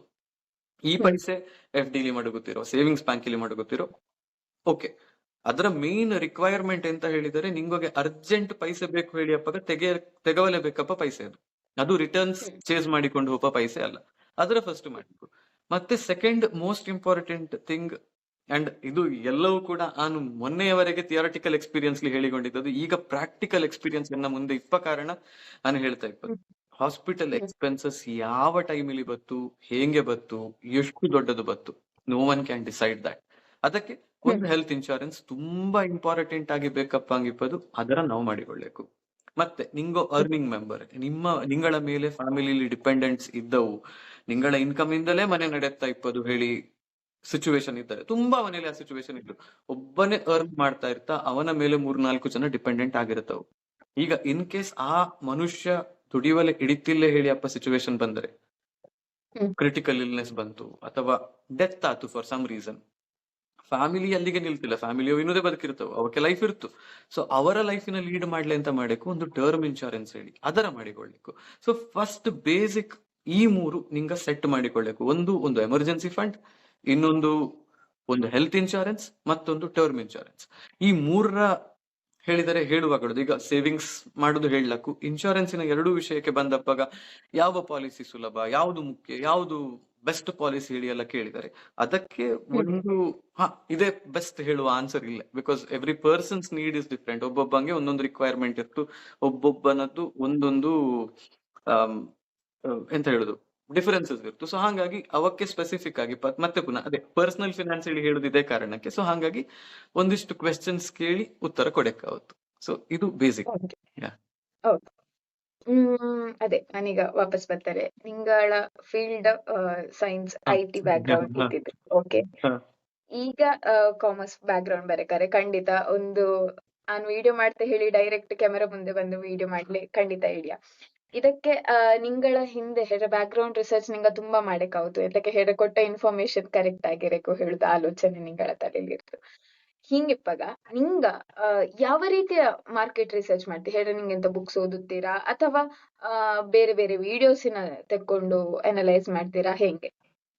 ಆ ಎನ್ನದು ಆಕ್ಚುಲ್ ವಿಷಯ ಅಂತ ಹೇಳಿದರೆ, ಆಮ್, ಬೇಕಾದ ಇನ್ಫಾರ್ಮೇಶನ್ ಬೇಡದ ಇನ್ಫಾರ್ಮೇಶನ್ ಎಂತದ್ದು ಆದ್ರೆ ನನಗೆ ಇನ್ಫಾರ್ಮೇಶನ್ ನ ಒಂದು ಮರಳು ಹೇಳ್ತೇವೆ ಅದು ತುಂಬಾ ಹ್ಮ್ ಹೇಳಿದ್ರೆ ಇಡೀ ಹ್ಮ್ ದಿನ ಕೂದು ಓದುದು ಅಥವಾ ವಿಡಿಯೋಸ್ ನೋಡುದು ಅಥವಾ ರಿಸರ್ಚ್ ಮಾಡುದು ಹಿಂಗಿಪ್ಪದು. ಸೊ ಹ್ಮ್ ಇನಿಷಿಯಲಿ ಸ್ಟಾರ್ಟ್ ಮಾಡಿದ್ದು ಆಮ್, ಕೆಲವು ಯೂಟ್ಯೂಬ್ ವಿಡಿಯೋಸ್ ಇಂದಲೇ. ಆ ಈ ಹಿಂದಿ ಮತ್ತೆ ಇಂಗ್ಲಿಷ್ಗಿಂತಲೂ ಹೆಚ್ಚು ಹಿಂದಿಲಿ, ಬಿಕಾಸ್ ಇಂಗ್ಲಿಷ್ ಕಂಟೆಂಟ್ ಎಂತ ಆಗ್ತಾ ಇತ್ತು ಹೇಳಿದರೆ ಆ ಪಾಯಿಂಟ್ ಆಫ್ ಟೈಮ್ ಇಲ್ಲಿ ರಾಜ್ಯ ಸೂಪರ್ಫಿಷಿಯಲ್ ಹೇಳಿಯೋ ಅಥವಾ ಇಂಟರ್ನ್ಯಾಷನಲ್ ಮಾರ್ಕೆಟ್ಸ್ ಕಂಟೆಂಟ್ ನಮಗೆ ಇಂಡಿಯನ್ ಮಾರ್ಕೆಟಿಂಗ್ ಅಪ್ಪಾಗ ಸರಿಯಾದ ಉತ್ತರ ಕೊಡ್ತು ಹೇಳಿ ನಡೀತಿಲ್ಲ. ಸೊ ಹಾಗಾಗಿ ಇಂಡಿಯನ್ ಕಂಟೆಂಟ್ ಸ್ಪೆಸಿಫಿಕ್ ಆಗಿ ಚೂರು ಹಿಂದಿಲಿ ಇದ್ದದ್ದು ಅದರ ಹ್ಮ್ ನೋಡಿಕೊಂಡಿತ್ತಿದ್ದೆ. ಬಿಕಾಸ್ ಅದೇ ನನಗೆ first of hmm all guidance ಕೊಟ್ಟುಕೊಂಡಿದ್ದವು ನಾರ್ತ್ ಇಂಡಿಯನ್ಸ್ ಹೇಳಿದೆ ಅಲ್ಲ, ಅವು ರೆಫರ್ ಹ್ಮ್ ಮಾಡ್ತಾ ಇದ್ದ ಹ್ಮ್ ಚಾನೆಲ್ಸ್ ಯಾವ್ದು ಹೇಳಿ ನೋಡಿಕೊಂಡು ಅದು ಹ್ಮ್ ಹಿಂದಿ ಚಾನೆಲ್ಸ್ ಇತ್ತು, ಅವುಗಳ ನೋಡಿ ಹ್ಮ್ ಫಸ್ಟ್ ಓದಲೆ ಸ್ಟಾರ್ಟ್ ಮಾಡಿದೆ. ಅದು ಮಾಡಿ ಅಪ್ಪಾಗ ಹ್ಮ್ ಮತ್ತೆ ಒಂದಿಷ್ಟು ಇನ್ವೆಸ್ಟ್ಮೆಂಟ್ ಬುಕ್ಸ್ ಸಿಕ್ಕುತ್ತು ನಮಗೆ. ಆ ಇನ್ವೆಸ್ಟ್ಮೆಂಟ್ ಹ್ಮ್ ಬುಕ್ ಗಳ ನೋಡಿ ಅಪ್ಪಾಗ ಅಲ್ಲಿ ಮತ್ತೆ ಅದೇ ಎಂತ ಗೊತ್ತಿದ್ದ ನಿಂಗೋಗೆ sources can be many, but ನಮಗೆ ಎಂತ ಬೇಕು ಹೇಳಿದ್ರೆ ಹ್ಮ್ ಪಿಕ್ ಅಂಡ್ ಚೂಸ್ ಮಾಡಿ ಓದಲೆ ನಾವು ರೆಡಿ ಇರಬೇಕು. ಬಿಕಾಸ್ ಎಂತ ಕೇಳಿದ್ದಾರೆ ಯೂಶುವಲಿ ಹ್ಮ್ ಇನ್ವೆಸ್ಟ್ಮೆಂಟ್ ಬುಕ್ ಕೇಳಿ ಅಪ್ಪಾಗ ದ ಇಂಟೆಲಿಜೆಂಟ್ ಇನ್ವೆಸ್ಟರ್ ಹೇಳಿ ಒಂದು ರೆಡ್ ಕಲರಿನ ಇಷ್ಟು ದಪ್ಪದ ಬುಕ್ ಬತ್ತು. ಆ ಹ್ಮ್ ಪುಸ್ತಕ ಎಲ್ಲರೂ ಹಿಡಿದು ಬೆಸ್ಟ್ ಬುಕ್ ಇದ್ರಲ್ಲಿ ಓದಲಿ ಸ್ಟಾರ್ಟ್ ಮಾಡಿ ಹೇಳಿ ಆ ಪುಸ್ತಕವನ್ನೇ ಹ್ಮ್ ನಿಂಗೆ ಓದಿ 100% ಅರ್ಥ ಮಾಡಿಕೊಂಡು ಮತ್ತೆ ಇನ್ವೆಸ್ಟ್ಮೆಂಟ್ ಸ್ಟಾರ್ಟ್ ಮಾಡ್ತಾ ಹೇಳಿದರೆ ಇನ್ವೆಸ್ಟ್ಮೆಂಟ್ ಸ್ಟಾರ್ಟ್ ಮಾಡ್ಲಿ ಒಂದು 3 ವರ್ಷ ಬೇಕು. ಸೊ ಹ್ಮ್ ಬಟ್ ಅದೇ ಈಗಕ್ಕೆ ನಿಂಗೆ ಕಂಟೆಂಟ್ ಅಥವಾ ಆನು ಸ್ಟಾರ್ಟ್ ಮಾಡುವಾಗ ಇಲ್ಲದದು ಈಗ 20 ಹೇಳಿದರೆ ವಾರ್ಸಿಟಿ ಹೇಳುವ ಒಂದು ಕಂಟೆಂಟ್, ಅದು ಹ್ಮ್ ಜೆರೋಡಾ ಹೇಳುವ ಒಂದು ಡಿಸ್ಕೌಂಟ್ ಬ್ರೋಕಿಂಗ್ ಫರ್ಮ್ ಇತ್ತು, ಅವರ ಹ್ಮ್ ಫ್ರೀ ಕಂಟೆಂಟ್ ಅದು ಅವೈಲೇಬಲ್ ಇದ್ದು. ಅದರಲ್ಲಿ hmm hmm fundamentals of investing ಹೇಳುವಂತಹದ್ದು ಅಂಡ್ ಎಲ್ಲವುದೇ ಬೇಸಿಕ್ಸ್ ಇಂದ ಸ್ಟಾರ್ಟ್ ಮಾಡಿಕೊಂಡು ಅದರಲ್ಲಿ ಡಿರೈವೇಟಿವ್ಸ್ ಹೇಳಿ ಬತ್ತು, ಮತ್ತೆ ಆಪ್ಷನ್ಸ್ ಟ್ರೇಡಿಂಗ್ ಹೇಳಿ ಬತ್ತು, ಅದರ ಬಗ್ಗೆ ಎಲ್ಲವನ್ನು ಬರೋದು ಹೇಳಿದರೆ ಸ್ಟಾಕ್ ಮಾರ್ಕೆಟ್ ಹೇಗೆ ಫಂಕ್ಷನ್ ಮಾಡ್ತು ಹೇಳುದ್ರಿಂದ ಮ್ಯೂಚುವಲ್ ಫಂಡ್ಸ್ ಹೇಳಿದರೆ ಅಂತ ಅದರಲ್ಲಿ ಕ್ಯಾಟಗರೀಸ್ ಯಾವುದು ಹೇಳುವಂಗಿಪ್ಪದು ಅದೆಲ್ಲ ಇದು ಬರಕೊಂಡು ಹೋಯ್ದವು.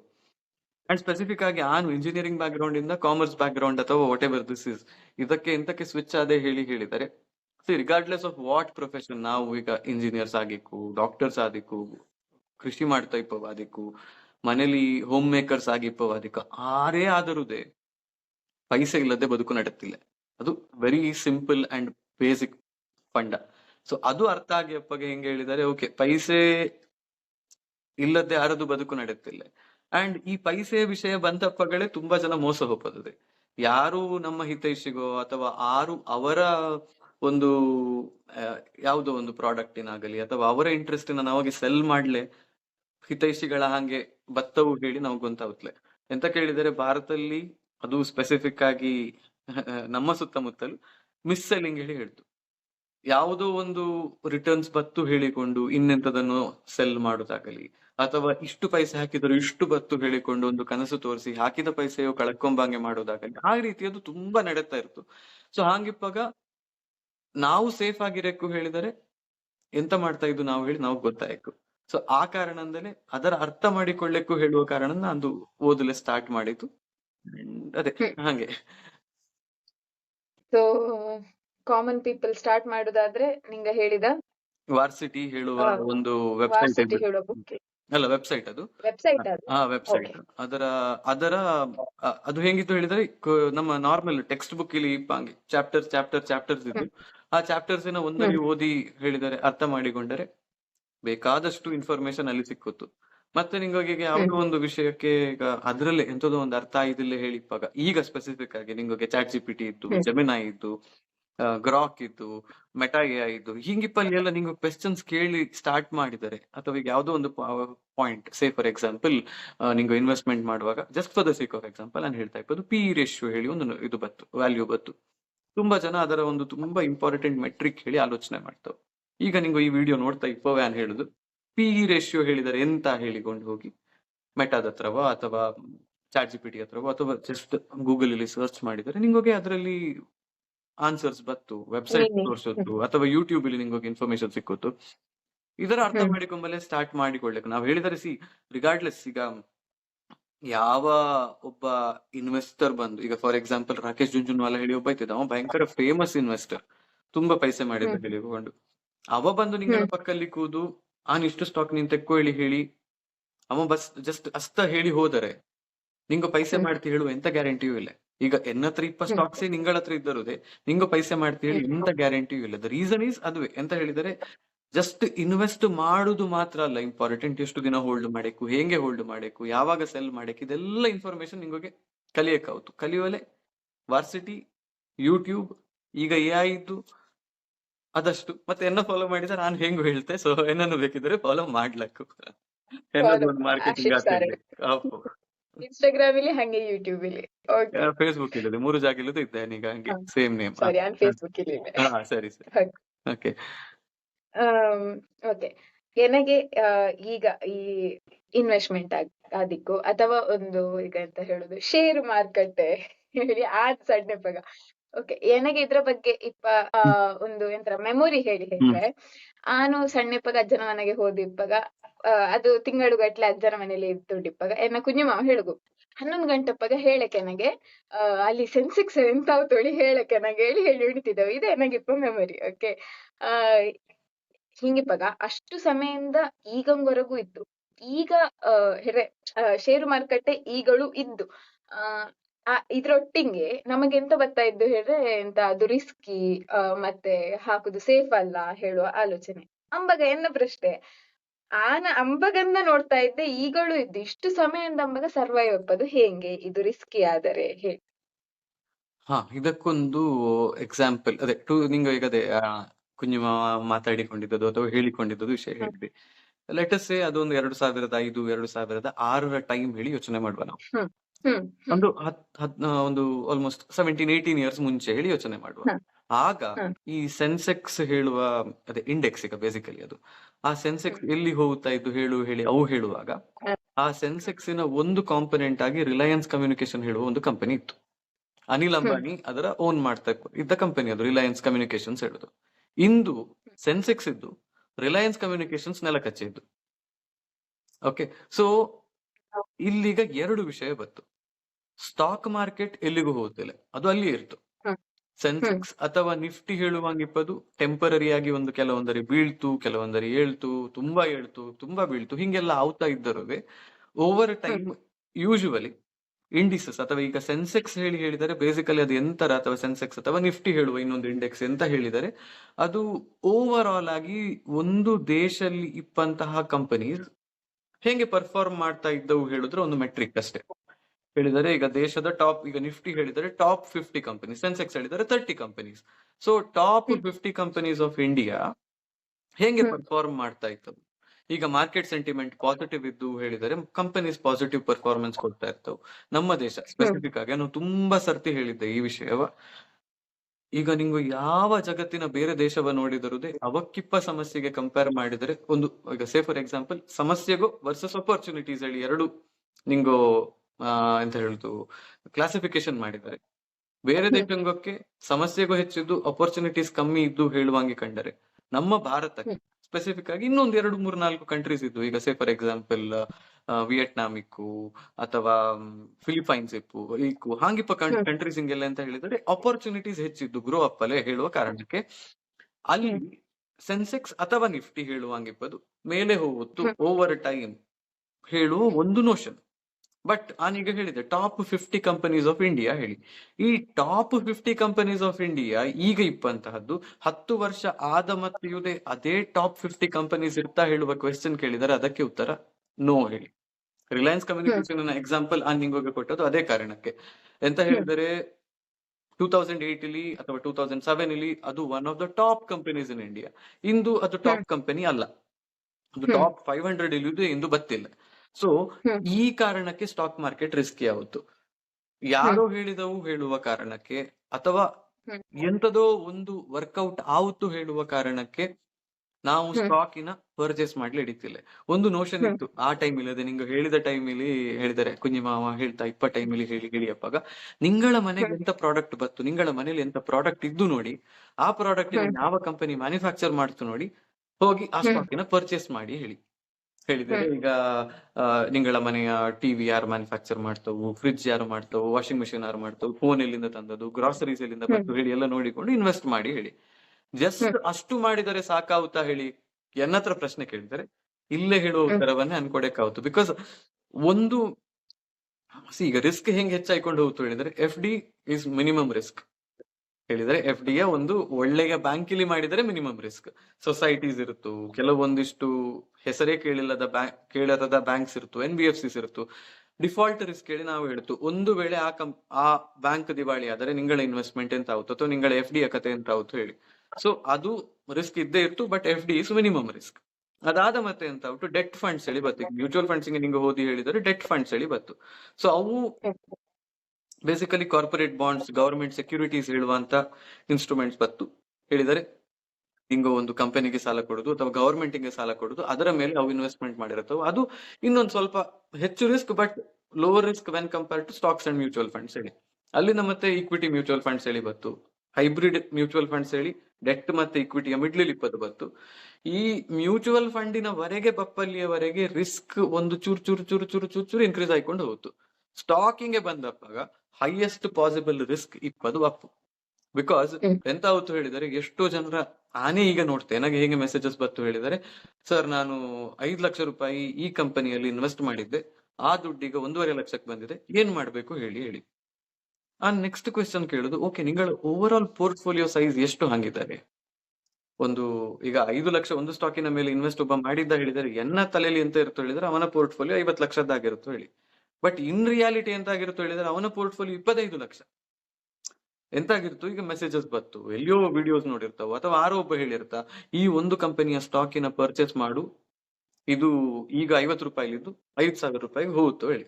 ಸೊ ತನ್ನ ಹತ್ರ 25 ಲಕ್ಷ ಹೇಳಿ ಅಪ್ಪಾಗ 5 ಲಕ್ಷವ ತೆಕ್ಕೊಂಡು ಹೋಗಿ ಅಲ್ಲಿ 50 ರೂಪಾಯಿ ಸ್ಟಾಕಿಂಗ್ ಹಾಕುತ್ತಾ, ಅದು 5 ಲಕ್ಷಕ್ಕೆ 5,000ಕ್ಕೆ ಹೋಗೋ ಬದಲು 150 ರೂಪಾಯಿಗೆ ಬತ್ತು, ಅಥವಾ 50 ರೂಪಾಯಿಲಿದ್ದು 15 ರೂಪಾಯಿಗೆ ಬತ್ತು, ಪೈಸೆ ಇಪ್ಪದೆಲ್ಲ ಹೋಗಿರ್ತು. ಆ ಪಾಯಿಂಟ್ ಆಫ್ ಟೈಮ್ ಅಲ್ಲಿ ಬಂದು ಕೇಳ್ತಾವ್. ಸೊ ಇಲ್ಲಿ ಆದ ಮಿಸ್ಟೇಕ್ ಎಂತ ಹೇಳಿ ಕೇಳಿದರೆ, ಒಂದು ಮಾರ್ಕೆಟ್ ರಿಸರ್ಚ್ ಮಾಡದೇ ಇಪ್ಪದು. ಈಗ ನಿಂಗ ಇನ್ವೆಸ್ಟ್ ಮಾಡುವ ಮುಂಚೆ ಅಥವಾ ನಿಂಗ ಈಗ ತುಂಬಾ ಜನ ಈಗ ವಿಡಿಯೋ ನೋಡ್ತಾ ಇಪ್ಪವ್ರ ಹತ್ರ ನಿಂಗಳ ಹತ್ರ ಆಲ್ರೆಡಿ ಸ್ಟಾಕ್ ಸಿಕ್ಕು. ಪ್ರತಿಯೊಂದು stock, say for example 10 stock ಇದ್ದ 15 ಸ್ಟಾಕ್ ಇದ್ದ, ಈ ಪ್ರತಿಯೊಂದು ಸ್ಟಾಕ್ ನಿಂಗಳ ಹತ್ರ ಎಂತಕ್ಕೆ ಇದ್ದು ಹೇಳುವ ಕ್ವೆಶ್ಚನ್ ಯಾರು ಕೇಳಿದರದು ನಿಂಗಳ ಹತ್ರ ಉತ್ತರ ಇದ್ದರೆ you are in the right place. And ಉತ್ತರ ಸರಿ ಇರಬೇಕು. ಎಂತಕ್ಕೆ ಸ್ಟಾಕ್ ಇದ್ದು ಕೇಳಿದರೆ, say for example Tata Motors stock ನಿನ್ನ ಹತ್ರ ಎಂತಕ್ಕೆ ಇದ್ದು ಹೇಳಿ ಕೇಳಿದರೆ, ಎನ್ನ ಹತ್ರ ಟಾಟಾ ಮೋಟರ್ಸ್ ಕಾರ್ ಇದ್ದು ಅದಕ್ಕೆ ಎನ್ನ ಹತ್ರ ಸ್ಟಾಕ್ ಇದ್ದು, ಎನ್ನ ಮಾವ ಹೇಳಿದ ಅದಕ್ಕೆ ಈ ಸ್ಟಾಕ್ ಎನ್ನ ಹತ್ರ ಇದ್ದು, ಅಥವಾ ಎನ್ನ ಫ್ರೆಂಡ್ ಹೇಳಿದ ಹಾಗೆ ಆ ಸ್ಟಾಕ್ ತೆಕ್ಕೊಂಡೇ ಹೇಳಿದರೆ that is not the right answer. Passenger vehicle segment ಇಂಡಿಯಲ್ಲಿ ಗ್ರೋ ಆಗ್ತಾ ಇದ್ದು, ಅಂಡ್ ಇವರ ಮಿಕ್ಸ್ ತುಂಬಾ ಲಾಯ್ಕದಿತ್ತು. ಅಂಡ್ ಈಗ ಭಾರತದಲ್ಲಿ ಇನ್ಕಮ್ ಇನ್ಕ್ರೀಸ್ ಆಗ್ತಾ ಇತ್ತು, ಅರ್ಬನೈಸೇಷನ್ ಹೆಚ್ಚಾಗ್ತಾ ಇತ್ತು, ಜನರು ಹಳ್ಳಿಯಿಂದ ಪೇಟೆಗೆ ಮೂವ್ ಆಗ್ತಾ ಇದ್ದವು. ಅದು ಈಗ 34% ಇಪ್ಪದು, ಇನ್ನೊಂದು 10 ವರ್ಷದಲ್ಲಿ 38-39% ಜನ ಪೇಟೆಗೆ ಹೋಗ್ತಾವೆ ಹೇಳಿ ನೋಡಿದ್ದೆ. ಹಾಗೆ ನೋಡಿ ಇಪ್ಪಾಗ ಇನ್ಕಮ್ ಹೆಚ್ಚಾಯ್ಕೊಂಡು ಹೋದಂಗೆ, ಅಥವಾ ಒಬ್ಬ ಮನೇಲಿ ವರ್ಕ್ ಮಾಡ್ತಾ ಇಪ್ಪವು ಈಗ ಇಬ್ರು ವರ್ಕ್ ಮಾಡ್ತಾ ಇದ್ದವು. ವೆನ್ 2 ಪೀಪಲ್ ವರ್ಕ್ ಇನ್ಕಮ್ ಹೆಚ್ಚಾവുತು, ಡಿಸ್ಪೋಸಬಲ್ ಇನ್ಕಮ್ ಹೆಚ್ಚಾവുತು, ಅದರ ಯೂಸ್ ಮಾಡಿಕೊಂಡು ಅವು stocks I mean car purchase ಮಾಡ್ತಾವು. ಇಂಡಿಯನ್ ಎಕಾನಮಿ ಗ್ರೋ ಆಗ್ತಾ ಇತ್ತು, ಕಂಪನಿಯ ಫಂಡಮೆಂಟಲ್ಸ್ ಲೈಕ್ ಇತ್ತು. ಈ ಕಾರಣದಿಂದ ಆ ಸ್ಟಾಕ್ ಎನ್ನತ್ರ ಇದ್ದು ಹೇಳಿದರೆ ಇಷ್ಟು ನಾಲೆಜ್ ಇಪ್ಪವು ಯೂಶುವಲಿ ಸ್ಟಾಕ್ ಮಾರ್ಕೆಟ್ ಲಿ ಲಾಸ್ ಮಾಡಿಕೊಳ್ತವೆ. ಪ್ರೊವೈಡೆಡ್ ಇನ್ನೊಂದು ವಿಷಯ ಇದು ಬಿಹೇವಿಯರ್ ಹೇಳ್ತು ನಾವು ಹೇಳಿದರೆ, ಈಗ ಆನ್ ಇಷ್ಟು ಜ್ಞಾನ ಕೊಡ್ಲಕ್ಕು ಹೇಳಕ್ಕು ಸ್ಟಾಕ್ ಮಾರ್ಕೆಟ್ ಹಿಂಗಿದ್ದು ಹಾಂಗಿದ್ದು ನನಗಿದೆಲ್ಲ ಗೊತ್ತಿದ್ದು ಹೇಳಿ ಎನ್ನ ಬಿಹೇವಿಯರ್ ಏನಾಗೆ ಹೇಳ್ತು ಈ ಸ್ಟಾಕ್ ಓಡ್ತಿಲ್ಲ ಅಥವಾ ಈ ಸ್ಟಾಕ್ ಫೈಲ್ ಅಪ್ಪ ಚಾನ್ಸ್ ಇದ್ದು ಹೇಳಿ. ಆದರುದೇ ನನಗೆ ಇನ್ಯಾರೋ ಹೇಳ್ತಾವ ಇಲ್ಲೇ ಮರೆಯೋದು ಓಡ್ತು ಹೇಳಿ. ಹಾಗೆ ಹೇಳಿ ಅಪ್ಪಾಗ ಆ ಇನ್ವೆಸ್ಟ್ ಮಾಡ್ಲೆ ಹೆರಟ್ರೆ ಅದು ಕೂಡ ಮತ್ತೆ ಪುನಃ ಅದೇ ರೀತಿ 5 ಲಕ್ಷವನ್ನು ತೆಗೆದದಕ್ಕೆ ಇನ್ವೆಸ್ಟ್ ಮಾಡ್ತಾ ಹೇಳಿ ಹೆರಟರೆ ಇಷ್ಟೆಲ್ಲ ಗೊತ್ತಿದ್ದು ಲಾಸ್ ಮಾಡಿಕೊಂಬ ಚಾನ್ಸಸ್ ಇತ್ತು. ಸೊ ಎಲ್ಲವೂ ಬ್ಯಾಲೆನ್ಸ್ಡ್ ಆಗಿದ್ದರೆ stock market is not risky. And ಇನ್ನೊಂದು ವಿಷಯ, ಎಷ್ಟು ಪೈಸೆ ನಿಂಗು ಅಲ್ಲಿ ಹಾಕುತ್ತಿ ಹೇಳುದು ಕೂಡ ಇಂಪಾರ್ಟೆಂಟ್ ಮ್ಯಾಟರ್ ಆವತ್ತು. ಅಂಡ್ ಆ ಪೈಸೆ ನಿಂಗೋಗೆ ಯಾವಾಗ ವಾಪಸ್ ಬೇಕು ಹೇಳುವಂತಹ ಕ್ವೆಶ್ಚನ್ ಅಥವಾ ಆ ಇಂಟ್ಯೂಷನ್ ನಿಂಗೋಗಿದ್ದರೆ ಅಥವಾ ಆ ವಿಷಯ ನಿಂಗೋಗಿ ಗೊತ್ತಿದ್ದರೆ, ನನಗೆ 5 ವರ್ಷಕ್ಕೆ ಇನ್ನು ಪೈಸೆ ಈಗ ಇನ್ವೆಸ್ಟ್ ಮಾಡ್ತಾ ಇಪ್ಪ ಪೈಸೆ ಬೇಡ ಹೇಳಿದ್ದಾರೆ ಮಾತ್ರ ನಿಂಗೆ ಇಕ್ವಿಟಿಲಿ ಸ್ಟಾಕ್ಸ್ ಇಲ್ಲಿ ಅಥವಾ ಇಕ್ವಿಟಿ ಮ್ಯೂಚುವಲ್ ಫಂಡ್ಸ್ ಇಲ್ಲಿ ಇನ್ವೆಸ್ಟ್ ಮಾಡ್ಲಕ್ಕು. ನಿಂಗಳ ಟೈಮ್ ಹೊರೈಸನ್ ಅದಕ್ಕಿಂತ ಕಮ್ಮಿ ಇದ್ದು ಹೇಳಿದರೆ ಆನೇ ಒಂದು ವಿಡಿಯೋ ಮಾಡಿದ್ದೆ ಮುಂಚೆ. ಸ್ಟಾಕ್ ಮಾರ್ಕೆಟ್ ಸ್ಪೆಸಿಫಿಕ್ ಆಗಿ ಇಂಡೆಕ್ಸ್ ಇಲ್ಲಿ ಹೇಳಿದರೆ ಈಗ ಸೆನ್ಸೆಕ್ಸ್ ಅಥವಾ ನಿಫ್ಟಿ, ಅದರಲ್ಲಿ ನೀವು 7 years ಇನ್ವೆಸ್ಟೆಡ್ ಆಗಿದ್ದಾರೆ ಹೇಳಿದರೆ 2025ರಲ್ಲಿ ಸ್ಟಾರ್ಟ್ ಮಾಡಿ 2032ರವರೆಗೆ ನೀವು ಇನ್ವೆಸ್ಟೆಡ್ ಆಗಿದ್ದಾರೆ, ನಿಂಗೆ ಲಾಸ್ ಮಾಡಿಕೊಂಬ ಚಾನ್ಸಸ್ ಇಲ್ಲವೇ ಇಲ್ಲ. ಬಟ್ ನಿಂಗೆ ಇಂದು ಇನ್ವೆಸ್ಟ್ ಮಾಡಿ ಇನ್ನೊಂದು 6 ತಿಂಗಳ ನಂತರ ನನ್ನ ಪೈಸೆ ವಾಪಸ್ ಬೇಕು ಹೇಳಿದರೆ, ಯಾವುದೋ ಒಂದು ವಾರ ಎಲ್ಲಿಯೋ ಆಯ್ತು ಅಥವಾ ಇಂಡಿಯಲ್ಲಿ ಎಂತದೋ ಒಂದು ಹೊಸತು ಸಮಸ್ಯೆ ಬಂತು ಹೇಳಿದ್ರೆ ಸ್ಟಾಕ್ ಮಾರ್ಕೆಟ್ ಕ್ರಾಶ್ ಆಗುತ್ತು ಅಂಡ್ ನಿಂಗಳ ಪೈಸೆ ಹೋಗುತ್ತು. ಹಾಗೆ ಪೈಸೆ ಕಳ್ಕೊಂಡು ಸ್ಟಾಕ್ ಮಾರ್ಕೆಟ್ ರಿಸ್ಕ್ ಹೇಳಿ ಹೇಳ್ತಾವೆ. ಅಂಡ್ ಆ ನೋಷನ್ ಹೇಳಿದರೆ ಓದದ್ದೇ ಪರೀಕ್ಷೆ ಬರೋದು ಪಾಸ್ ಆಗದ್ದೇ ಇಪ್ಪು ಪರೀಕ್ಷೆ ಕಷ್ಟ ಇತ್ತು ಹೇಳಿಯೇ ಹೇಳುದಲ್ಲದ. ಸೊ ಹಾಗಾಗಿ ದಟ್ ಇಸ್ ದ ರಿಯಾಲಿಟಿ. ಅದೇ ಈಗ ನಿಂಗೆ ಈಗ ಹಿಂಗೆ ವಿಡಿಯೋ ಮಾಡಿನಿಪ್ಪಾಗ ನಿಂಗೋಗೆ ಪರ್ಸನಲ್ ಆಗಿ ಮೆಸೇಜ್ ಮಾಡುವ ಸುಮಾರಷ್ಟು ಜನ ಇರ್ತಾವ. ಹಿಂಗ ಹೇಳಿದರ ಅರ್ಥ ಮಾಡಿಕೊಳ್ಳದೆ ಅಥವಾ ಅರ್ಥ ಮಾಡಿ ಕೂಡ ಎಲ್ಲಿಯಾದರೂ ರಾಂಗ್ ಆಗಿ ಎಂತ ಹೇಳುದು ಈಗ ಫೇಕ್ ಕಮೆಂಟ್ಸ್ ಅಂತೂ ಈಗ ಖಂಡಿತ ಸುಮಾರು ಜನ ಅಷ್ಟು ಮಾಡ್ತಾ ಇದ್ದವು. ಅಥವಾ ನೆಗೆಟಿವ್ ಕಮೆಂಟ್ಸ್ ಬಂದದಿದ್ದ ಇದ್ದರೆ ಅಥವಾ ನಿಂಗ ಹೇಳಿದ ಇನ್ಫಾರ್ಮೇಶನ್ ಎಲ್ಲಿಯಾದರೂ ಒಂದು ಚೂರು ಅತ್ಲಾಗಿ ಅದು ಇದ್ದ ಹೆಂಗೆ? ಫಸ್ಟ್ ಆಫ್ ಆಲ್ ಎಂತ ಹೇಳಿದರೆ ಇದೊಂದು ಹೈಲಿ ರೆಗ್ಯುಲೇಟೆಡ್ ಮಾರ್ಕೆಟ್. ರೆಗ್ಯುಲೇಟೆಡ್ ಹೇಳಿದರೆ ಈಗ ಅಟ್ ಲೀಸ್ಟ್ ಸೆಬಿ ಹೇಳಿ securities exchange board of India ಹೇಳಿ ಅದರ ಹೇಳುದು. ಅದು ಸ್ಟಾಕ್ ಮಾರ್ಕೆಟ್ಲಿ ಸ್ಪೆಸಿಫಿಕ್ ಆಗಿ ಈಗ ನಮ್ಮಂಗಿಪ್ಪ ಕಂಟೆಂಟ್ ಕ್ರಿಯೇಟರ್ಸ್ ಅಡ್ವೈಸ್ ಕೊಡ್ಲಾಗ ಹೇಳಿ ಹೇಳ್ತು. ಅಡ್ವೈಸ್ ಹೇಳಿದರೆ ನೀನು ಈ ಸ್ಟಾಕಿನ ಪರ್ಚೇಸ್ ಮಾಡು ಅಥವಾ ಈ ಮ್ಯೂಚುವಲ್ ಫಂಡಿನ ಪರ್ಚೇಸ್ ಮಾಡು, ಇದರ ಪರ್ಚೇಸ್ ಮಾಡಿ ಅಪ್ಪಾಗ ಇದು ಇಷ್ಟರವರೆಗೆ ಹೋಗುತ್ತು ಹೇಳಿ ನನಗೆ ಅರ್ಹತೆ ಇಲ್ಲ. Unless I am a certified research analyst ಅಥವಾ ಫಿನಾನ್ಷಿಯಲ್ ಅಡ್ವೈಸರ್. ಅದು ಆಯಕು ಹೇಳಿದರೆ ಎಕ್ಸಾಮ್ಸ್ ಇದ್ದು ಅದರ ಬರೆಯಕ್ಕಾಗುತ್ತು ಅಂಡ್ ಅದರ ಬರದು ಮತ್ತೆ ಅದಕ್ಕೂ ಒಂದಿಷ್ಟು ರೆಗ್ಯುಲೇಷನ್ಸ್ ಇದ್ದು ಅದು ಟೈಟ್ಲಿ ರೆಗ್ಯುಲೇಟೆಡ್ ಎನ್ವೈರ್ಮೆಂಟ್ ಹೇಳಿ ನಾವು ಹೇಳ್ತು. ಈ ಕಾರಣಕ್ಕಾಗಿ ಫಸ್ಟ್ ಆಫ್ ಆಲ್ ಆನು ಸ್ಟಾಕ್ ರೆಕಮೆಂಡೇಶನ್ ಯಾರಿಗೂ ಕೊಡ್ತಿಲ್ಲ. ಹೇಳಿದರೆ ನೀನು ಇದರ ಪರ್ಚೇಸ್ ಮಾಡು ಅಥವಾ ಈ ಮ್ಯೂಚುವಲ್ ಫಂಡಿನ ಪರ್ಚೇಸ್ ಮಾಡುವ ಹೇಳಿ ನಾನು ಎಲ್ಲಿಯೂ ಹೇಳ್ತಿಲ್ಲ. ಬಟ್ ಎಂತ ಮಾಡ್ತಾ ಹೇಳಿದರೆ ಎನ್ನ ರಿಸರ್ಚ್ ಅಂತ ಹೇಳ್ತು. ಈಗ ನಾನು ಟಾಟಾ ಮೋಟರ್ಸ್ ಸ್ಟಾಕಿನ ಪರ್ಚೇಸ್ ಮಾಡು ಹೇಳಿ ಯಾರಿಗೂ ಹೇಳುದು ಅಥವಾ ಟಾಟಾ ಮೋಟರ್ಸ್ ಗೆ ಇಪ್ಪಂತಹ ಗ್ರೋತ್ ಅಪರ್ಚುನಿಟೀಸ್ ಇದು ಚಾಲೆಂಜಸ್ ಇದು ಹೇಳಿ ಹೇಳುದಕ್ಕೂ ವ್ಯತ್ಯಾಸ ಇತ್ತು. ನಾನು ಮಾಡಿ ಸೆಕೆಂಡ್ ಪಾಯಿಂಟ್ ಮಾತ್ರ ಹೇಳಿದರೆ ನನಗೊಂದು ಸ್ಟಾಕ್ ಅಥವಾ ಒಂದು ಮ್ಯೂಚುವಲ್ ಫಂಡ್ ಆಗಲಿ ಅಥವಾ ಇನ್ವೆಸ್ಟ್ಮೆಂಟ್ ಸ್ಟ್ರಾಟಜಿಗಳ ಬಗ್ಗೆ ಆಗಲಿ ನನಗೆ ಗೊಂತಿಪ್ಪ ನಾಲೆಜ್ ನ ಮಾತ್ರ ಟ್ರಾನ್ಸ್ಫರ್ ಮಾಡುದು. ಹೀಗೆ ಮಾಡ್ತಾ ಇಪ್ಪಾಗ ಒಂದು ಕಮೆಂಟ್ ನನಗೆ ಆಕ್ಚುಲಿ ಇನಿಷಿಯಲ್ ಸ್ಟೇಜಸ್ ಇದು ಫೇಕ್ ಪ್ರೊಫೈಲ್ ಹೇಳಿ ನೋಡಿದ ಕೂಡಲೇ ಗೊಂತಾಯ್ಕೊಂಡಿತ್ತು.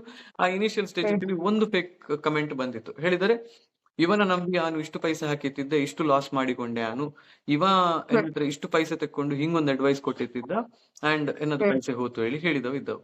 ಹಾಗೆ ಹೇಳಿ ಒಬ್ಬನೇ ಅದು ಒಂದು ಕಮೆಂಟ್ ಬಂದದ್ದು. ಕೂಡಲೇ ಅದರ ಸೋಷಿಯಲ್ ಮೀಡಿಯಲ್ಲೇ ಪುನಃ ಹಾಕಿದೆ ಹಿಂಗೊಂದು ಕಂಟೆಂಟ್ ಕಮೆಂಟ್ ಬೈಂಗ್ ನಿಂಗೊಗ ಆರಿಂಗ್ ಆದರುದೆ ನಾನು ಹಿಂಗೊಂದು ಮಾಡಿದ್ದೆ ಹೇಳಿ ಇನ್ಫಾರ್ಮೇಶನ್ ಇದ್ದರೆ ಅಥವಾ ಪ್ರೂಫ್ ಸಬ್ಮಿಟ್ ಮಾಡಲಿ ನಿಮ್ಗೆ ಸಾಧ್ಯ ಇದ್ದು ಹೇಳಿದರೆ ನಾಳೆಯಿಂದಲೇ ಕಂಟೆಂಟ್ ಮಾಡುವುದೇ ನಿಲ್ಸುತ್ತೆ ಹೇಳಿ ಹೇಳಿದೆ. ಬಿಕಾಸ್ ಇಲ್ಲಿ ಫಿನಾನ್ಷಿಯಲ್ ಗೇನಿಂಗ್ ಗೋಸ್ಕರ ಆಗಲಿ ಅಥವಾ ಎನ್ನ ಬಿಸ್ನೆಸ್ ನ ಪ್ರಮೋಟ್ ಮಾಡ್ಲಾಗಲಿ ಕಂಟೆಂಟ್ ಮಾಡಿದ್ದಲ್ಲ. ಎನ್ನ initial thought process was very simple. ನನಗೆ ಕಲಿಯುವಲೆ ತುಂಬಾ ಕಷ್ಟ ಇದು, ನನಗೆ ಕಲಿಯುವಲೆ ಕಂಟೆಂಟ್ ಸಿಕ್ಕಿಕೊಂಡಿತ್ತಿಲ್ಲ ಕನ್ನಡಲ್ಲಿ ಅಂಡ್ ಇಂಗ್ಲಿಷ್ ಪ್ರೊಫಿಷಿಯನ್ಸಿ ಎಲ್ಲರಿಗೂ ಇರ್ತಿಲ್ಲ ನಮ್ಮಲ್ಲಿ. ಹಾಗಿಪ್ಪ ಕಾರಣ ಕನ್ನಡಲ್ಲಿ ಎಷ್ಟು ಸಾಧ್ಯ ಆಗುತ್ತೋ ಅಷ್ಟು ಸಿಂಪ್ಲಿಫೈಡ್ ಮಾಡಿ ಕಂಟೆಂಟ್ ಕೊಡ್ಲೆ ಸಾಧ್ಯ ಆದರೆ ಅದು ಜನಂಗೆ ಉಪಯೋಗ ಆಗುತ್ತು ಹೇಳುವ ಕಾರಣ ನಾನು ಸ್ಟಾರ್ಟ್ ಮಾಡಿದ್ದೆ.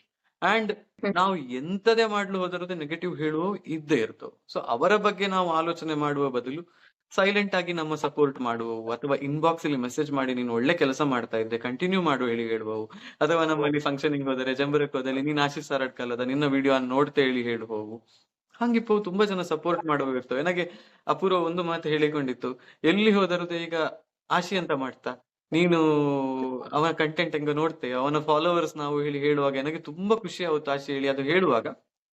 ಹ್ಮ್ ಅದು ದಾಟ್ ಈಸ್ ದ ಇದು ಎಂತ ಹೇಳುದು ಮೋಟಿವೇಶನಲ್ ಫ್ಯಾಕ್ಟರ್. ಬಿಕಾಸ್ ನನಗೆ ಐ ಡೋಂಟ್ ಕಮ್ ವಿತ್ ಏನು ಎಂತ ಹೇಳುದು ಗಾಡ್ ಫಾದರ್ಸ್, ನನಗೆ ಆರುದೇ ಒಂದು ಸಪೋರ್ಟಿವ್ ಆಗಿ ಅಥವಾ ಎನ್ನ ಲಾಂಚ್ ಮಾಡ್ಲಿ ಆರುದೇ ಬೈದವಿಲ್ಲ, ನಾನು ನಾನಾಗಿ ಲಾಂಚ್ ಆಗಿ ಬಂದವ. ಸೊ ಹಾಗಾಗಿ ಅದೊಂದು ಎಂತ ಹೇಳಿದರೆ ಬೆನ್ನೆಲುಬು ಅಥವಾ ಅದೊಂದು ಅಹಂಕಾರ ಹೇಳಿಯೂ ಹೇಳಕ್ಕು ಸಿಂಪ್ಲರ್ ಟರ್ಮ್ಸ್ ಅಲ್ಲಿ ಹೇಳಿದರೆ, ಯಾವ ಒಂದು ಫೌಂಡೇಶನ್ ಇಲ್ಲದೆ ನನಗೆ ಆನೆ ಕಲ್ತು ನಿಂತು ವಿಡಿಯೋ ಮಾಡಿ ಮುಂದೆ ಬಂದದ್ದು. ಹಾಗಾಗಿ ನನಗೆ ಅದರಲ್ಲಿ ಒಂದು ಖುಷಿಯೂ ಇದ್ದು ಹೆಮ್ಮೆಯೂ ಇತ್ತು.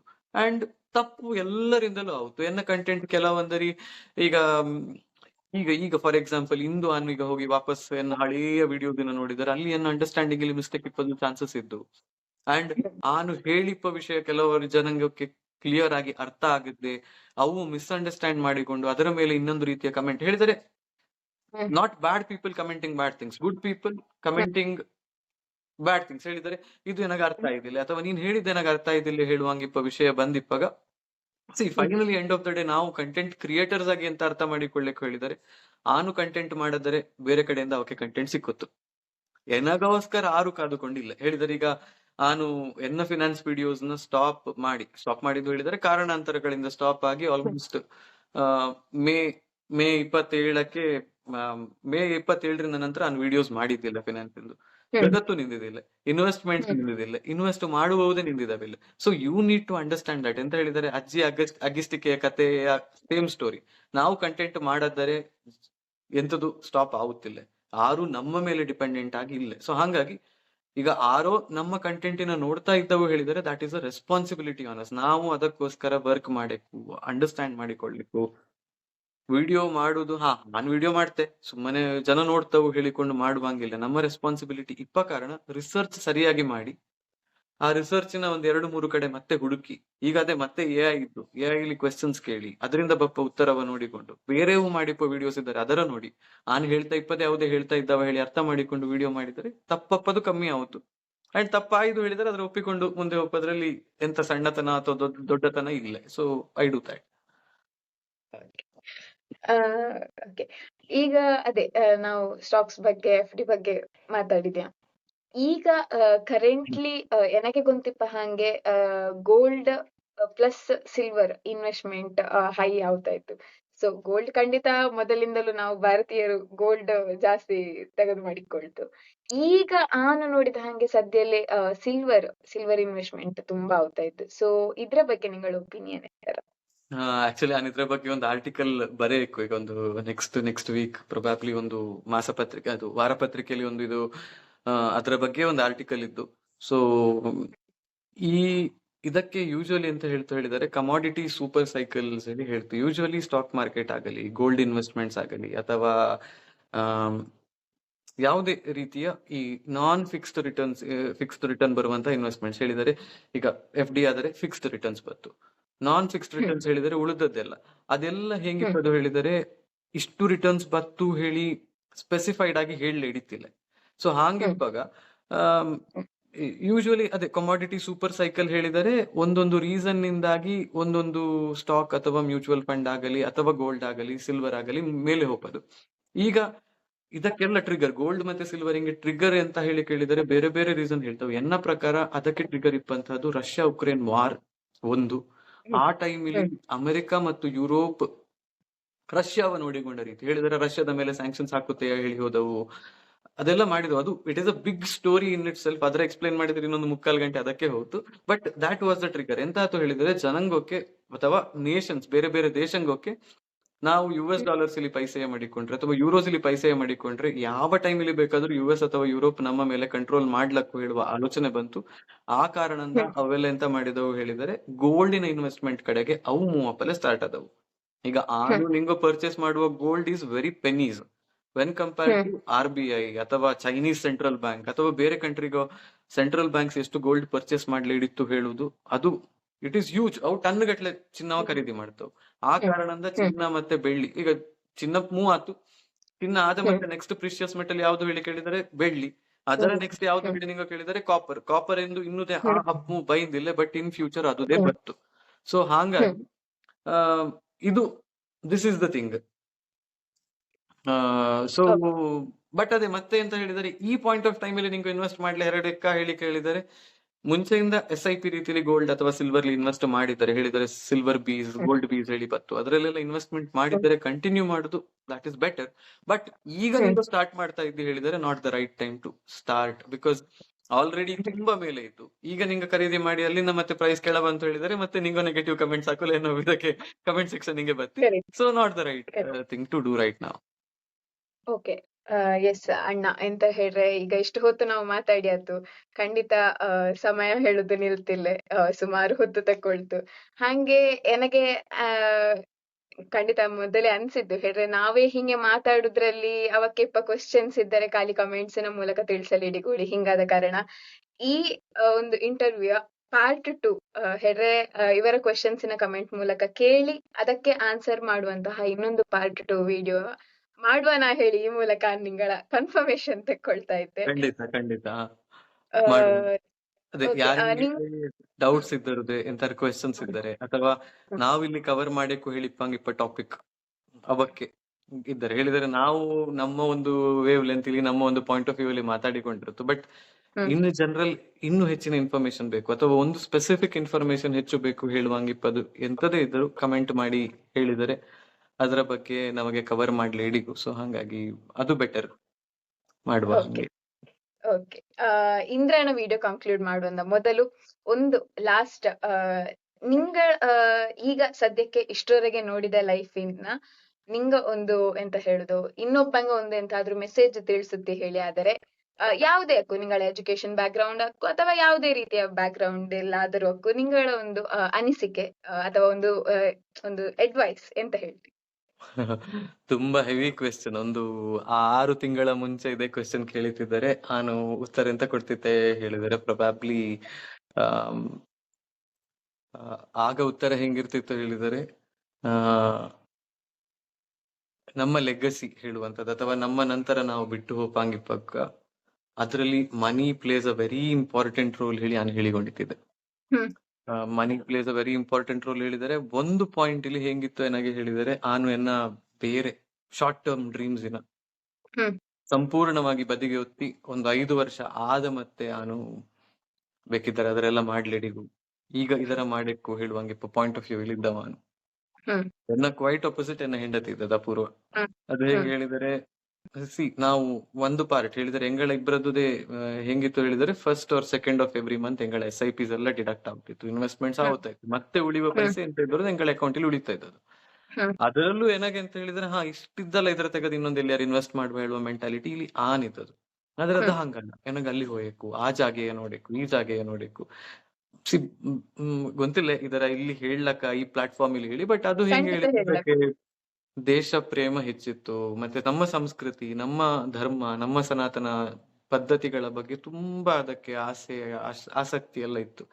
ಹ್ಮ್ ಸೊ ಹಾಗಿಪ್ಪಾಗ ಅದಕ್ಕೆ ಇದ್ದ ಅತಿ ಇಂಪಾರ್ಟೆಂಟ್ ವಿಷಯ ಅಂತ ಹೇಳಿದ್ರೆ ಎಂಗಳ ಬಾಬೆಗೆ ಮಗಳಿಂಗ್ ಈಗ 3 ಮುಕ್ಕಾಲು ವರ್ಷ. ಹ್ಮ್ ಸೊ ಅದಕ್ಕೆ ಎಷ್ಟು ಸಾಧ್ಯ ಅಷ್ಟು ದೇಶವ ತೋರ್ಸಬೇಕು, ನಮ್ಮ ಸಂಸ್ಕೃತಿಯ ಕಲ್ಸಬೇಕು. ಸಣ್ಣ ಮಕ್ಕಳು ಯೂಶುವಲಿ ಎಂತ ಅವತ್ತು ಹೇಳಿದ್ರೆ 2 ವರ್ಷ 3 ವರ್ಷದ ಮಗು ಹೇಳಿಯಪ್ಪಾಗ ಅಥವಾ ಅದಕ್ಕಿಂತ ಸಣ್ಣ ಮಗು ಹೇಳಿಯಪ್ಪಾಗ ಮತ್ತೆ ಕರಕೊಂಡು ಹೋಪ ಮತ್ತೆ ತೋರ್ಸಲಕ್ಕು ದೊಡ್ಡವಾಗುತ್ತವನ್ನ ಹೇಳಿ ನಾವು ಯೋಚನೆ ಮಾಡ್ತೀವಿ. ಬಟ್ ನಮಗೆ ಗೊತ್ತಿಲ್ಲದೆ ಅವರ ಅಬ್ಸಾರ್ಬಿಂಗ್ ಸ್ಕಿಲ್ಸ್ ಇಷ್ಟು ಸಣ್ಣ ಏಜ್ ಅಲ್ಲಿ ತುಂಬಾ ಜಾಸ್ತಿ ಇರುತ್ತೆ. ನನ್ನ ಮಗಳಿಗೆ ಸ್ಕೂಲಿಂಗ್ ಹೋಪಲ್ಲಿ ಸ್ಟಾರ್ಟ್ ಮಾಡಿ ಇಲ್ಲಿ ಹೇಳಿದಾರೆ ಅದ್ರದ್ದು ತುಂಬಾ ಕಟ್ಸ್ ಅಂಡ್ ಹ್ಮ್ ಪಾಸಸ್ ಎಲ್ಲ ಹ್ಮ್ ಆತು ಇದ್ರಲ್ಲಿ ಹ್ಮ್ ಎಜುಕೇಶನ್ ಅಲ್ಲಿ. ಬಟ್ ಈಗ ಸ್ಟಾರ್ಟ್ ಮಾಡಿ ಆಲ್ಮೋಸ್ಟ್ ಒಂದು ತಿಂಗಳು 1.5 ತಿಂಗಳಾಯ್ತು. ಹಿಂದಿಲಿ ಸೆಂಟೆನ್ಸ್ ಫಾರ್ಮ್ ಮಾಡಿ 1-2 ಸೆಂಟೆನ್ಸ್ ಕೇಳ್ತು, ಅದಕ್ಕೆ ಅಲ್ಲಿ ಹಿಂದಿ ಕಲಿಸುವ ಯಾರು ಇಲ್ಲ. ಮನೇಲಿ ಹಿಂದಿ ಮಾತಾಡ್ತಿಲ್ಲ, ಮನೇಲಿ ಹಿಂದಿ ಕಂಟೆಂಟ್ ಅದು ನೋಡ್ತಿಲ್ಲ. ಬಟ್ ಅದು ಹಿಂದಿ ಎಲ್ಲಿಂದ ಕಲ್ತದ್ದು ಹೇಳಿದರೆ ಅದರ ಪ್ರಿನ್ಸಿಪಲ್ ಕೆಲವು ಹಿಂದಿಯ ವರ್ಡ್ಸಿನ ಮಾತಾಡ್ತವು ಹೇಳುವ ಕಾರಣಕ್ಕೆ ಅದಕ್ಕೆ ಆ ಹಿಂದಿಯ ಪಿಕ್ ಮಾಡ್ಲೆ ಸ್ಟಾರ್ಟ್ ಆದ್ರು. ಇದೇ ರೀತಿ ಬೇರೆ ಬೇರೆ ಜಾಗೆಗೆ ಹೋಗಿ ಬೇರೆ ಬೇರೆ ಇದರ ನೋಡಿಕೊಂಡು ಅದೆಲ್ಲ ಮಾಡ್ತಾ ಇತ್ತು. ಡೈವರ್ಜ್ ಆಗ್ತಾ ಇದೆ. ಬಟ್ ಮೈ ಪಾಯಿಂಟ್ ಈಸ್ ಅಂತ ಹೇಳಿದರೆ, ಹಾಂಗಿಪ್ಪ ಡ್ರೀಮ್ಸ್ ಅಥವಾ ಹಾಂಗಿಪ್ಪ ಒಂದಿಷ್ಟು ನೋಡ್ಲೇಬೇಕಾದಂತಹ ಜಾಗೆಗೋ ಅಥವಾ ಮಾಡಕ್ಕೆ ಹೇಳಿಪ್ಪ ಹಾಂಗಿಪ್ಪ ಅಂತಹ ಒಂದಿಷ್ಟು ವಿಷಯಂಗ ಇರ್ತು. ಅದೇ ಆಗ ಹೇಳಿದೆ ಅಲ್ಲ, ಕಂಟೆಂಟ್ ಕ್ರಿಯೇಟರ್ಸ್ ಐಫೋನ್ ಬೇಕು ಹೇಳಿ ಯೋಚನೆ ಮಾಡ್ತಾ ಇರ್ತು, ಅಥವಾ ಏನೋ ಒಂದು ಇನ್ವೆಸ್ಟ್ಮೆಂಟ್ ಮಾಡಬೇಕು ಎನ್ನೋದೊಂದು ಡ್ರೀಮ್ ಹೇಳಿ ಒಂದಿದ್ದು ಹೇಳಿ ಎಲ್ಲ ಆಲೋಚನೆ ಮಾಡ್ತಿದ್ದ. ಬಿಸ್ನೆಸ್ ಸ್ಟಾರ್ಟ್ ಮಾಡಕ್ಕೆ ಹೇಳಿ, ಪಾಡ್ಕಾಸ್ಟ್ ಸ್ಟಾರ್ಟ್ ಮಾಡಕ್ಕೆ ಹೇಳಿ, ಬ್ಲಾಗಿಂಗ್ ಮಾಡಕ್ಕೆ ಹೇಳಿ, ಅಥವಾ ಯಾವುದೊಂದು ಪ್ರೊಫೆಷನ್ ಚೂಸ್ ಮಾಡಕ್ಕೆ ಹೇಳಿ, ಎಂತದೇ ಇದ್ದರೂ ಮಾಡ್ಲೆ ಹೆರಡಿ. ಬಿಕಾಸ್ ನಾಳೆ ಮಾಡ್ತೆ ಹೇಳಿದರೆ ನಾಳೆ ಇದ್ದೋ ಇಲ್ಲೆಯ ಆರಿಂಗು ಅಂತ ಇಲ್ಲ. ಬಿಕಾಸ್ 5:45ಕ್ಕೆ ಉದಿಯಪ್ಪಗ ಎನ್ನ ಹೆಂಡತಿ ನನಗೆ ಮೆಸೇಜ್ ಹಾಕಿದ್ದು, ಸ್ಟೇಟಿಂಗ್ ಇನ್ನು 1/4 ಗಂಟೆಲಿ ನನ್ನ ಮನೆಗೆ ಎತ್ತುತ್ತೆ ಹೇಳಿ. ಏನಾಗ ಇನ್ನೊಬ್ರು ರಿಲೇಟಿವ್ ಅದು ಊರಿಂಗ್ ಹೋಗ್ತಾ ಇದ್ದು, ಹೌದೇ ಬರಕತ್ತ ಓಕೆ ಬಪ್ಪಲ ಇದ್ಲೆ ಮೆಸೇಜ್ ಮಾಡಿ ಕೇಳಿದ್ದು, ಎತ್ತಿತ್ತ ಅದು ಹೇಳಿ. ಅದು ಮನೆಗೆ ಎತ್ತಿದ್ದು ಹೇಳಿ ಆನ್ ಮೆಸೇಜ್ ಹಾಕಿದ್ದೆ. ಬಟ್ ಇನ್ ರಿಯಾಲಿಟಿ ಆ 5:45ಕ್ಕೆ ಅದರ ಮೆಸೇಜ್ ಬಪ್ಪದಕ್ಕೂ, ಆ ನೋವಕ್ಕೆ 6:15ಕ್ಕೆ ರಿಪ್ಲೈ ಮಾಡುದಕ್ಕೂ, 7 ಗಂಟೆಗೆ ನನಗೆ ಕಾಲ್ ಬಂದು ಆಕ್ಸಿಡೆಂಟ್ ಆಯ್ತು ಹೇಳಿ ಹೇಳುದಕ್ಕೂ, ಅಲ್ಲಿಂದ ಮತ್ತೆ 134 ದಿನ ಏನೇನೋ ಆಗಿ ಮತ್ತೆ ಫೈನಲಿ ಅದನ್ನ ಬಿಟ್ಟು ಹೋಗೋದಕ್ಕೂ ಮಿಡ್ಲಿಲಿ ಆದ ರಿಯಲೈಸೇಷನ್ ಎಂತ ಹೇಳಿದರೆ, ಆರೆಂಗುದೇ ಎಷ್ಟು ಟೈಮ್ ಇಲ್ಲಿದ್ದು ಹೇಳುವ ಯಾವುದೇ ಗ್ಯಾರಂಟಿ ಇಲ್ಲ. ನಾವು ಇನ್ವೆಸ್ಟ್ಮೆಂಟ್ಸ್ ಹೇಳ್ತು, ಮ್ಯೂಚುವಲ್ ಫಂಡ್ಸ್ ಹೇಳ್ತು, FD ಹೇಳ್ತು, ಅದು ಇದು ಹೇಳಿ ಫಿನಾನ್ಷಿಯಲ್ ಮ್ಯಾಟರ್ಸ್ ಮಾತಾಡ್ತು ಅಪ್ಪು. ಬಟ್ ಆರಿಂಗಾದರದೇ ಎಂತಾದರೂ ಗ್ಯಾರಂಟಿ ಇದ್ದ 10 ವರ್ಷ, 15 ವರ್ಷ, 20 ವರ್ಷ. ಈಗ 444 ದಿನದ FD ಹೇಳಿ ಮಾಡ್ತು, 444 ದಿನ ಆದ ಮತ್ತೆ ಅದರ ವಿಡ್ರಾ ಮಾಡ್ಲಿ ಆನ್ ಇರ್ತೇನ ಹೇಳಿ ಕೇಳಿದರೆ ಗೊಂತಿಲ್ಲ, ಆರಿಂಗೂ ಗೊಂತಿರ್ತಿಲ್ಲ. ಸೊ ಹಾಗಾಗಿ there are few things in life ಇದು ಮಾಡಕ್ಕೆ ಹೇಳಿರ್ತು ನಮಗೆ, ಹಿಂದೆ ಮಾಡಿ ಅದರ, ಅಥವಾ ಡೆಫಿನೆಟಿವ್ ಪ್ಲಾನ್ ಇಷ್ಟು ದಿನಲ್ಲಿ ಇದರ ಮಾಡ್ತೆ ಹೇಳುವ ಒಂದು ಪ್ಲಾನ್ ನ ಹಾಕಿಟ್ಟುಕೊಳ್ಳಿ. ಮಾಡ್ಲಿ ಹಿಡಿತೋ ಇಲ್ಲಯೋ secondary, but at least regret ಇರ್ತಿಲ್ಲ ಲೈಫಲ್ಲಿ. ಹೇಳಿದರೆ ಎಷ್ಟೋ ಜನಕ್ಕೆ ಡೆತ್ ಬತ್ತಿಲ್ಲ, ಬೇರೇನೋ ಆವತ್ತು ಬೇರೆಂತದೋ ರೀಸನ್ ಇಂದ ಮಾಡ್ಲಿ ಹಿಡಿತಿಲ್ಲ ಬದುಕಿಲಿ. ಎನಗೆ ಗೊಂತಿಪ್ಪ ಹಂಗೆ ಇಷ್ಟು ದಿನಲ್ಲಿ ಎನಗಿಪ್ಪ ರಿಗ್ರೆಟ್ ಅಂತ ಹೇಳಿದರೆ, ಕಾಂಬೋಡಿಯಾ ಹೋಯಕ್ಕೂ ಹೇಳಿ ಅದು ಭಾರಿ ಆಸೆ ಮಾಡಿತ್ತು. 2-3 ಸರ್ತಿ ಹೆಂಗೆಲ್ಲ ಟ್ರಿಪ್ ಪ್ಲಾನ್ ಹಾಕಿತ್ತಿದ್ದೆ, ಬಟ್ ಫಾರ್ ಮೆನಿ ರೀಸನ್ಸ್ ಹೆಂಗೋಗಿ ಹೋಪಲ್ಲ ಇದ್ಲೆ. ಕಾಂಬೋಡಿಯಲ್ಲಿ ಒಂದು ಅತಿ ದೊಡ್ಡ ಹಿಂದೂ ದೇವಾಲಯ ಇದ್ದು ಜಗತ್ತಿಲೆ ಅತಿ ದೊಡ್ಡ ಹಿಂದೂ ದೇವಾಲಯ ಇಪ್ಪದಲ್ಲಿ, ಅದರ ನೋಡಕ್ಕೆ ಹೇಳಿ ಅದಕ್ಕಿದ್ದ ಒಂದು ಡ್ರೀಮ್ ಅದರ ಫುಲ್ಫಿಲ್ ಮಾಡ್ಲಾಯ್ತ್ಲೆ ಹೇಳುವ ಒಂದು ಗಿಲ್ಟ್ ಅದು ಎನ್ನೊಟ್ಟಿಗೆ ಯಾವತ್ತೂ ಇರುತ್ತು. ಸೊ ಹೀಂಗಿಪ್ಪದು ದೊಡ್ಡ ಗಿಲ್ಟ್, ಸಣ್ಣ ಸಣ್ಣ ಗಿಲ್ಟ್ ಅವಾಗೆಲ್ಲ ಇತ್ತು. ಸೊ ಹಾಂಗಿಪ್ಪದರ ಅವಾಯ್ಡ್ ಮಾಡ್ಲೆ ಟ್ರೈ ಮಾಡಿ. ಇನ್ನೊಂದು, ರಿಲೇಶನ್ಶಿಪ್ಸ್, ರಿಲೇಟಿವ್ಸ್, ಪೀಪಲ್ ಎಲ್ಲರಿಗೂ ವ್ಯಾಲ್ಯೂ ಕೊಡೋದು ಕಲೀರಿ. ಬಿಕಾಸ್ ನಾಳೆ ನಾವು ಹೋದ ಮತ್ತೆ ನಮ್ಮ ಬಗ್ಗೆ ಮಾತಾಡೋ ಒಳ್ಳೇದು ಮಾತಾಡುವಂಗ ಆಯಕು, ಅಥವಾ ಬೇರೆವು ಹೋದವು ಹೇಳಿದರೆ ಅವರ ಬಗ್ಗೆ ಮಾತಾಡ್ಲೆ ನಮ್ಮ ಹತ್ರ ಹೋದೆ ತುಂಬಾ ಒಳ್ಳೆಯ ವಿಚಾರಂಗ ಇருக்கு. ಈಗ ಅಪ್ಪುವಿನ ಬಗ್ಗೆ ನನಗೆ ಹೇಳಲೆ ಬೇಕಾದಷ್ಟು ಒಳ್ಳೆಯ ವಿಚಾರ ಇದ್ದು, ಎನ್ನ ಮಾವನ ಬಗ್ಗೆ ಹೇಳಲೆ ಬೇಕಾದಷ್ಟು ಒಳ್ಳೆಯ ವಿಚಾರಂಗ ಇದ್ದು. ಸೊ ದೋಸ್ ಥಿಂಗ್ಸ್ ಅದರ ಎಲ್ಲ ಮಾಡಿ and take life seriously. Because ಎನ್ನ perspective of life 7-8 months before ಮತ್ತೆ ಈಗಕ್ಕೆ ಕೇಳಿದರೆ ಭಯಂಕರ ಬದಲಾವಣೆ ಇದು. ಸೊ ಎಷ್ಟು ಸಾಧ್ಯ ಆಗುತ್ತೋ ಅಷ್ಟು ಉಪಕಾರ ಮಾಡ್ಲೆ ಟ್ರೈ ಮಾಡಿ ಜನಾಂಗಕ್ಕೆ, ಎಷ್ಟು ಸಾಧ್ಯ ಆಗುತ್ತೋ ಅಷ್ಟು ಲಾಯ್ಕಲ್ಲಿ ಖುಷಿಲಿ ಇಪ್ಪಲೆ ಟ್ರೈ ಮಾಡಿ. ಸಣ್ಣ ಸಣ್ಣ ಪ್ರಾಬ್ಲಮ್ಸ್, ಸಣ್ಣ ಸಣ್ಣ ಡಿಫರೆನ್ಸ್ ಆಫ್ ಒಪಿನಿಯನ್ಸ್ ಎಲ್ಲರಲ್ಲೂ ಇರ್ತು, ಬಟ್ ಅದರೆಲ್ಲ ಸಾಧ್ಯ ಆದಷ್ಟು ಕೂಲ್ ಡೌನ್ ಮಾಡಿಕೊಂಡು ಲಾಯ್ಕಲ್ಲಿ ಇಪ್ಪಲೆ ಕಲಿಯಕ್ ಬೇಡಿ ಅಷ್ಟೇ. ನಾನು ಅದರ ಎಕ್ಸ್ಪರ್ಟ್ ಹೇಳಿ ಅಲ್ಲ, but this is my understanding ಅಷ್ಟೇ. ಇದುವೇ ಎನ್ನ no problems advice. Yes, comment ಮಾಡಿ ತಿಳಿಸಿ ಹೇಳಿ ಹೇಳ್ತಾ, ಪಾರ್ಟ್ ಖಂಡಿತ ಬತ್ತೊಳಿ ಹೇಳ್ತಾ, ನಿಂಗಳ ಪ್ರಶ್ನೆಗೆ ಉತ್ತರ ಸತ್ಯ ಹೇಳಿ ಹೇಳ್ತಾ, ಥ್ಯಾಂಕ್ ಯು ಸೋ ಮಚ್. ನಾನು ಕೇಳಿದ ಕೂಡ್ಲೆ ಎಸ್ ಹೇಳಿ ಒಪ್ಪಿಕೊಂಡು ನಿಂಗಳ ಸಮಯ ಅವಕಾಶ ಕೊಟ್ಟಿದಿ, ಹಾಗೆ ಖಂಡಿತ ಮುಂದಾಣದಕ್ಕೆ ಈಗಲೇ ಕೇಳ್ತಾ ಇದ್ದೆ. So yes, thank you so much. ಎಂತಕ್ಕೆ ಹೇಳಿದ್ರೆ ನಾನು ಎಕ್ಸ್ಪೆಕ್ಟ್ ಮಾಡ್ತಿದ್ಲೆ ನನಗೆ ರಿಪ್ಲೈ ಬಕ್ಕು ಹೇಳಿ, ಬಟ್ ರಿಪ್ಲೈ ಬಂತು. ರಿಪ್ಲೈ ಬಂದ ಕೂಡ್ಲೆ ಅಮ್ಮನ ಹತ್ರ ನನ್ನ ಗಂಡನ ಹತ್ರ ಎಲ್ಲ ರಪ್ಪ ಹೇಳಿದೆ. ಈಗ ಏನೋ ರಿಪ್ಲೈ ಬಂತು ಹೇಳಿ ಭಾರಿ ಖುಷಿಲಿ ಹೇಳಿದೆ. ಪ್ಲಸ್ ಇನ್ನೊಂದೆಂತ ಹೇಳಿದ್ರೆ, ಎಂಗಳ ರಿಲೇಶನ್ಶಿಪ್ ಇಲ್ಲೂ ಹಂಗೆ ಅವರದ್ದು ಅವು ಫುಲ್ ಕಾಮರ್ಸ್ ಫೀಲ್ಡ್. ಸೊ ಅವಕ್ಕೆ ಭಯಂಕರ ಮಂಡೆ, ನಾನು ಫುಲ್ ಕಾಮರ್ಸ್ ಫೀಲ್ಡ್ ಅಲ್ಲಿ ಪೆದ್ದಿ ಹೇಳಕ್. ಒಂದು ಪಾಯಿಂಟ್ ಹೋಪ ಮುಂಚೆ ಎಂತ ಹೇಳಿದರೆ, ಅದೇ ನಿಮಗೆ ಇದೊಂದು ವಿಷಯ ಹೇಳಿದೆಯಲ್ಲ, ನನಗೆ ಇದೊಂದು ಗ್ರಾಜುವಲ್ ಶಿಫ್ಟ್ ಎನ್ನ ಫಾಲೋವರ್ ಲಿಸ್ಟ್ ಇದೆ ಕಾಣ್ತಾ ಇದ್ದು. ಎಂತ ಹೇಳಿದರೆ, ಮುಂಚೆ ಫಿನಾನ್ಸ್ ಹೇಳಿ ಮಾತಾಡಿಕೊಂಡಿಪ್ಪಾಗ 87-88% ಎನ್ನ ಆಡಿಯನ್ಸ್ ಬೇಸ್ ಇದ್ದದು ಮೇಲ್ ಪಾಪ್ಯುಲೇಷನ್ ಹೇಳಿದರೆ ಗಂಡಸರು ನೋಡಿಕೊಂಡಿದ್ದವು, 14% ಫಿಮೇಲ್ ಪಾಪ್ಯುಲೇಷನ್ ಮಾತ್ರ ನೋಡಿಕೊಂಡಿದ್ದು. ಈಗ ಲಾಸ್ಟ್ 6 ಮಂತ್ಸ್ ಇಲ್ಲಿ ನಾನು ಅದರೆಲ್ಲ ಬರೋದು ಹೇಳಿದ್ರೆ ನಿಲ್ಸಿದ್ರೆ ಹೇಳಿದ್ರೆ ನನಗೆ ಅದ್ರ ಬಗ್ಗೆ ಕಾನ್ಸಂಟ್ರೇಟ್ ಮಾಡ್ಲಿ ಇಟ್ಟುಕೊಂಡಿದ್ದಿಲ್ಲ, ಹಾಗಾಗಿ ನಿಲ್ಸಿದ್ದು. ನಾನು ರಿಲೇಶನ್ಶಿಪ್, ಲೈಫ್, ವ್ಯಾಲ್ಯೂಸ್ ಹಂಗಿಂಗ್ ಅದ್ರ ಬಗ್ಗೆ ಬರವಲ್ಲ ಸ್ಟಾರ್ಟ್ ಮಾಡಿದೆ. ಈಗ ಹೆಂಗಾಯ್ತು ಹೇಳಿದ್ರೆ 60-70% ಫಿಮೇಲ್ ಪಾಪ್ಯುಲೇಷನ್ ಅನ್ನ ಫಾಲೋ ಮಾಡ್ತಾ ಇದ್ದು, 30% ಮೇಲ್ ಪಾಪ್ಯುಲೇಷನ್ ಹೋಯ್ತು. ಬಟ್ ಹ್ಮ್ ಎರಡೂ ತಪ್ಪು ಆಕ್ಚುಲಿ ಎನ್ನ ಲೆಕ್ಕಲ್ಲಿ ಹ್ಮ್ ಹೇಳಿದ್ದಾರೆ. ಬಿಕಾಸ್ ಹ್ಮ್ ಇಬ್ರಿಂಗೂ ಎರಡೂ ಗೊಂತಿರಬೇಕು. ಅಂಡ್ ನಿಂಗೂ ಹೇಳಿದೆ ಈಗ ಹೆಂಗ್ ಹೇಳಿದ್ದಾರೆ, ಕಾಮರ್ಸ್ ಫೀಲ್ಡ್ ಅವಕ್ಕೆ ತುಂಬಾ ಇಷ್ಟ, ಎನಗೆ ಹಾಂಗಿಪ್ಪ ಹ್ಮ್ ಇಂಟ್ರೆಸ್ಟ್ ಅಷ್ಟು ಇಲ್ಲ ಹೇಳಿ. ಹ್ಮ್ ಈಗ ಹ್ಮ್ ಎಂಗಳ ರಿಲೇಶನ್ಶಿಪ್ ಇಲ್ಲ, ಎನ್ನ ಮತ್ತೆ ಅಪೂರ್ವನ ರಿಲೇಶನ್ಶಿಪ್ ಇಲ್ಲದು ಇದು ಎಕ್ಸಾಕ್ಟ್ ಹಿಂಗೆ ಇತ್ತು. ಬಟ್ ಹ್ಮ್ ಅದಕ್ಕೆ ಇನ್ವೆಸ್ಟ್ಮೆಂಟ್ ಬಗ್ಗೆ ಅವೇರ್ನೆಸ್ ಇತ್ತು. ಹ್ಮ್ ಇನ್ವೆಸ್ಟ್ಮೆಂಟ್ ಬಗ್ಗೆ ಅವೇರ್ನೆಸ್ ಇತ್ತಿಲ್ಲ ಹೇಳಿಯಲ್ಲ, ಅದಕ್ಕೆ ನಾನು ಎಲ್ಲಿ ಇನ್ವೆಸ್ಟ್ ಮಾಡ್ತಾ ಇದ್ದೆ, ಯಾವ್ದ್ರ ಮೇಲೆ ಇನ್ವೆಸ್ಟ್ ಮಾಡ್ತಾ ಇದ್ದೆ, ಅದರ ಹತ್ರ ಇಪ್ಪ ಮ್ಯೂಚುವಲ್ ಫಂಡ್ಸ್ ಯಾವ್ದು, ಸ್ಟಾಕ್ಸ್ ಯಾವ್ದು, ಅದೆಲ್ಲ ಗೊತ್ತಿತ್ತು ಅದಕ್ಕೆ. But hmm this is something which every one needs to know. ಈಗ ಎಂತ ಕೇಳಿದರೆ ಹವ್ಯಕರಲ್ಲಿ ಈಗ ಹೆಂಗ ಇದು ಒಂದು 20 ವರ್ಷ ಮುಂಚೆ 30 ವರ್ಷ ಮುಂಚೆ ಇಪ್ಪ ಸಿಚುವೇಶನ್ ಇಲ್ಲ. ಈಗ ಗಂಡ ಹೆಂಡತಿ ಇಬ್ಬರುದು ಈಗ ಯೂಶುವಲಿ ಹೆಂಗ್ ಹೇಳಿದರೆ ಐಟಿಲಿ ಬೆಂಗಳೂರಲ್ಲಿ ವರ್ಕ್ ಮಾಡ್ತಾ ಇದ್ದವು ಹೇಳಿದರೆ ಇಬ್ರು ವರ್ಕ್ ಮಾಡಿಕೊಂಡಿರ್ತಾವು. ಕೆಲಸ ಮಾಡ್ತಾ ಬೇರೆ ಯಾವುದೇ ರೀತಿಯ ಬಿಸ್ನೆಸ್ ಮಾಡ್ತಾ ಇದ್ದು ಹೇಳಿದರೂ ತುಂಬಾ ಜನ ಮಾಡಿಕೊಂಡಿರ್ತಾವೆ. ಹವ್ಯಕರಲ್ಲಿ ತುಂಬಾ ಜನ ಹೆಣ್ಮಕ್ಕಳದ್ದು ಹೋಮ್ ಪ್ರಾಡಕ್ಟ್ಸ್ ಅಥವಾ ಆ ರೀತಿಯ ಬಿಸ್ನೆಸಸ್ ಇದ್ದು ಎಂಟರ್ಪ್ರನರ್ಸ್ ಆಗ್ತಾ ಇದ್ದವು. ಹಿಂಗಿಪ್ಪಾಗ ಮನಿ ಮೈಂಡ್ ಸೆಟ್ ಎಲ್ಲರಿಗೂ ಇರಬೇಕು, ಜಸ್ಟ್ ಗಂಡಸರಿಂಗೆ ಅಥವಾ ಹೆಂಗಸರಿಂಗೆ ಹೇಳಿ ಅಲ್ಲ. ಅಂಡ್ ನಾನು ನೋಡಿದ್ದೆ ಕೆಲವು ಜನ ಹೆಮ್ಮಕ್ಕಳು they feel that okay finance ಹೇಳಿದರೆ ಏನಾಗ ಅಲ್ಲದೆ ಇಪ್ಪ ಫೀಲ್ಡ್ ಏನೋ ಹೇಳುವಂಗಿಪ್ಪದು ಇದು ಏನಾಗ ಅರ್ಥ ಆಗುತ್ತಲೇ ಹೇಳಿ ಇಪ್ಪ ಆಲೋಚನೆ ಮಾಡುದು. ಹಾಂಗಿಪ್ಪದು ಎಂತದು ಇಲ್ಲ, ಎಲ್ಲರಿಗೂ ಅರ್ಥ ಆಗುತ್ತಿದ್ದು, ಎಲ್ಲರಿಗೂ ಕಲಿಯುವಲೆ ಸಾಧ್ಯ ಇಪ್ಪ ವಿಷಯವೇ ಇದು. ಅಂಡ್ ಭಯಂಕರ ಇಂಟೆಲಿಜೆಂಟ್ ಇರಕ್ಕೂ ಹೇಳಿ ಇಲ್ಲ ಮೈನಿ ಮ್ಯಾನೇಜ್ ಮಾಡ್ಲೆ. ಇಂಟೆಲಿಜೆನ್ಸ್ ಕಮ್ಮಿ ಇದ್ದು ಬಿಹೇವಿಯರಲ್ ಫಿನಾನ್ಸ್ ಹೇಳಿ ಹೇಳ್ತು, ಅದು ಸರಿ ಇದ್ದರದೆ ತುಂಬಾ ಇಂಪಾರ್ಟೆನ್ಸ್, ತುಂಬಾ ಇದು ಅದರಲ್ಲಿ ಬೆಳವಣಿಗೆ ಅಪ್ಪಲೆ ಸಾಧ್ಯ ಇದು. ಸೊ ಇದು ಎನ್ನ ಟೇಕ್ ಅವೇ ಈ ವಿಡಿಯೋ ಅಂದ. ಹೆಂಗಸರುದೇ ಹೆಚ್ಚು ನೋಡಿ ಹೇಳಿ ಹಂಗೆ. ಎಸ್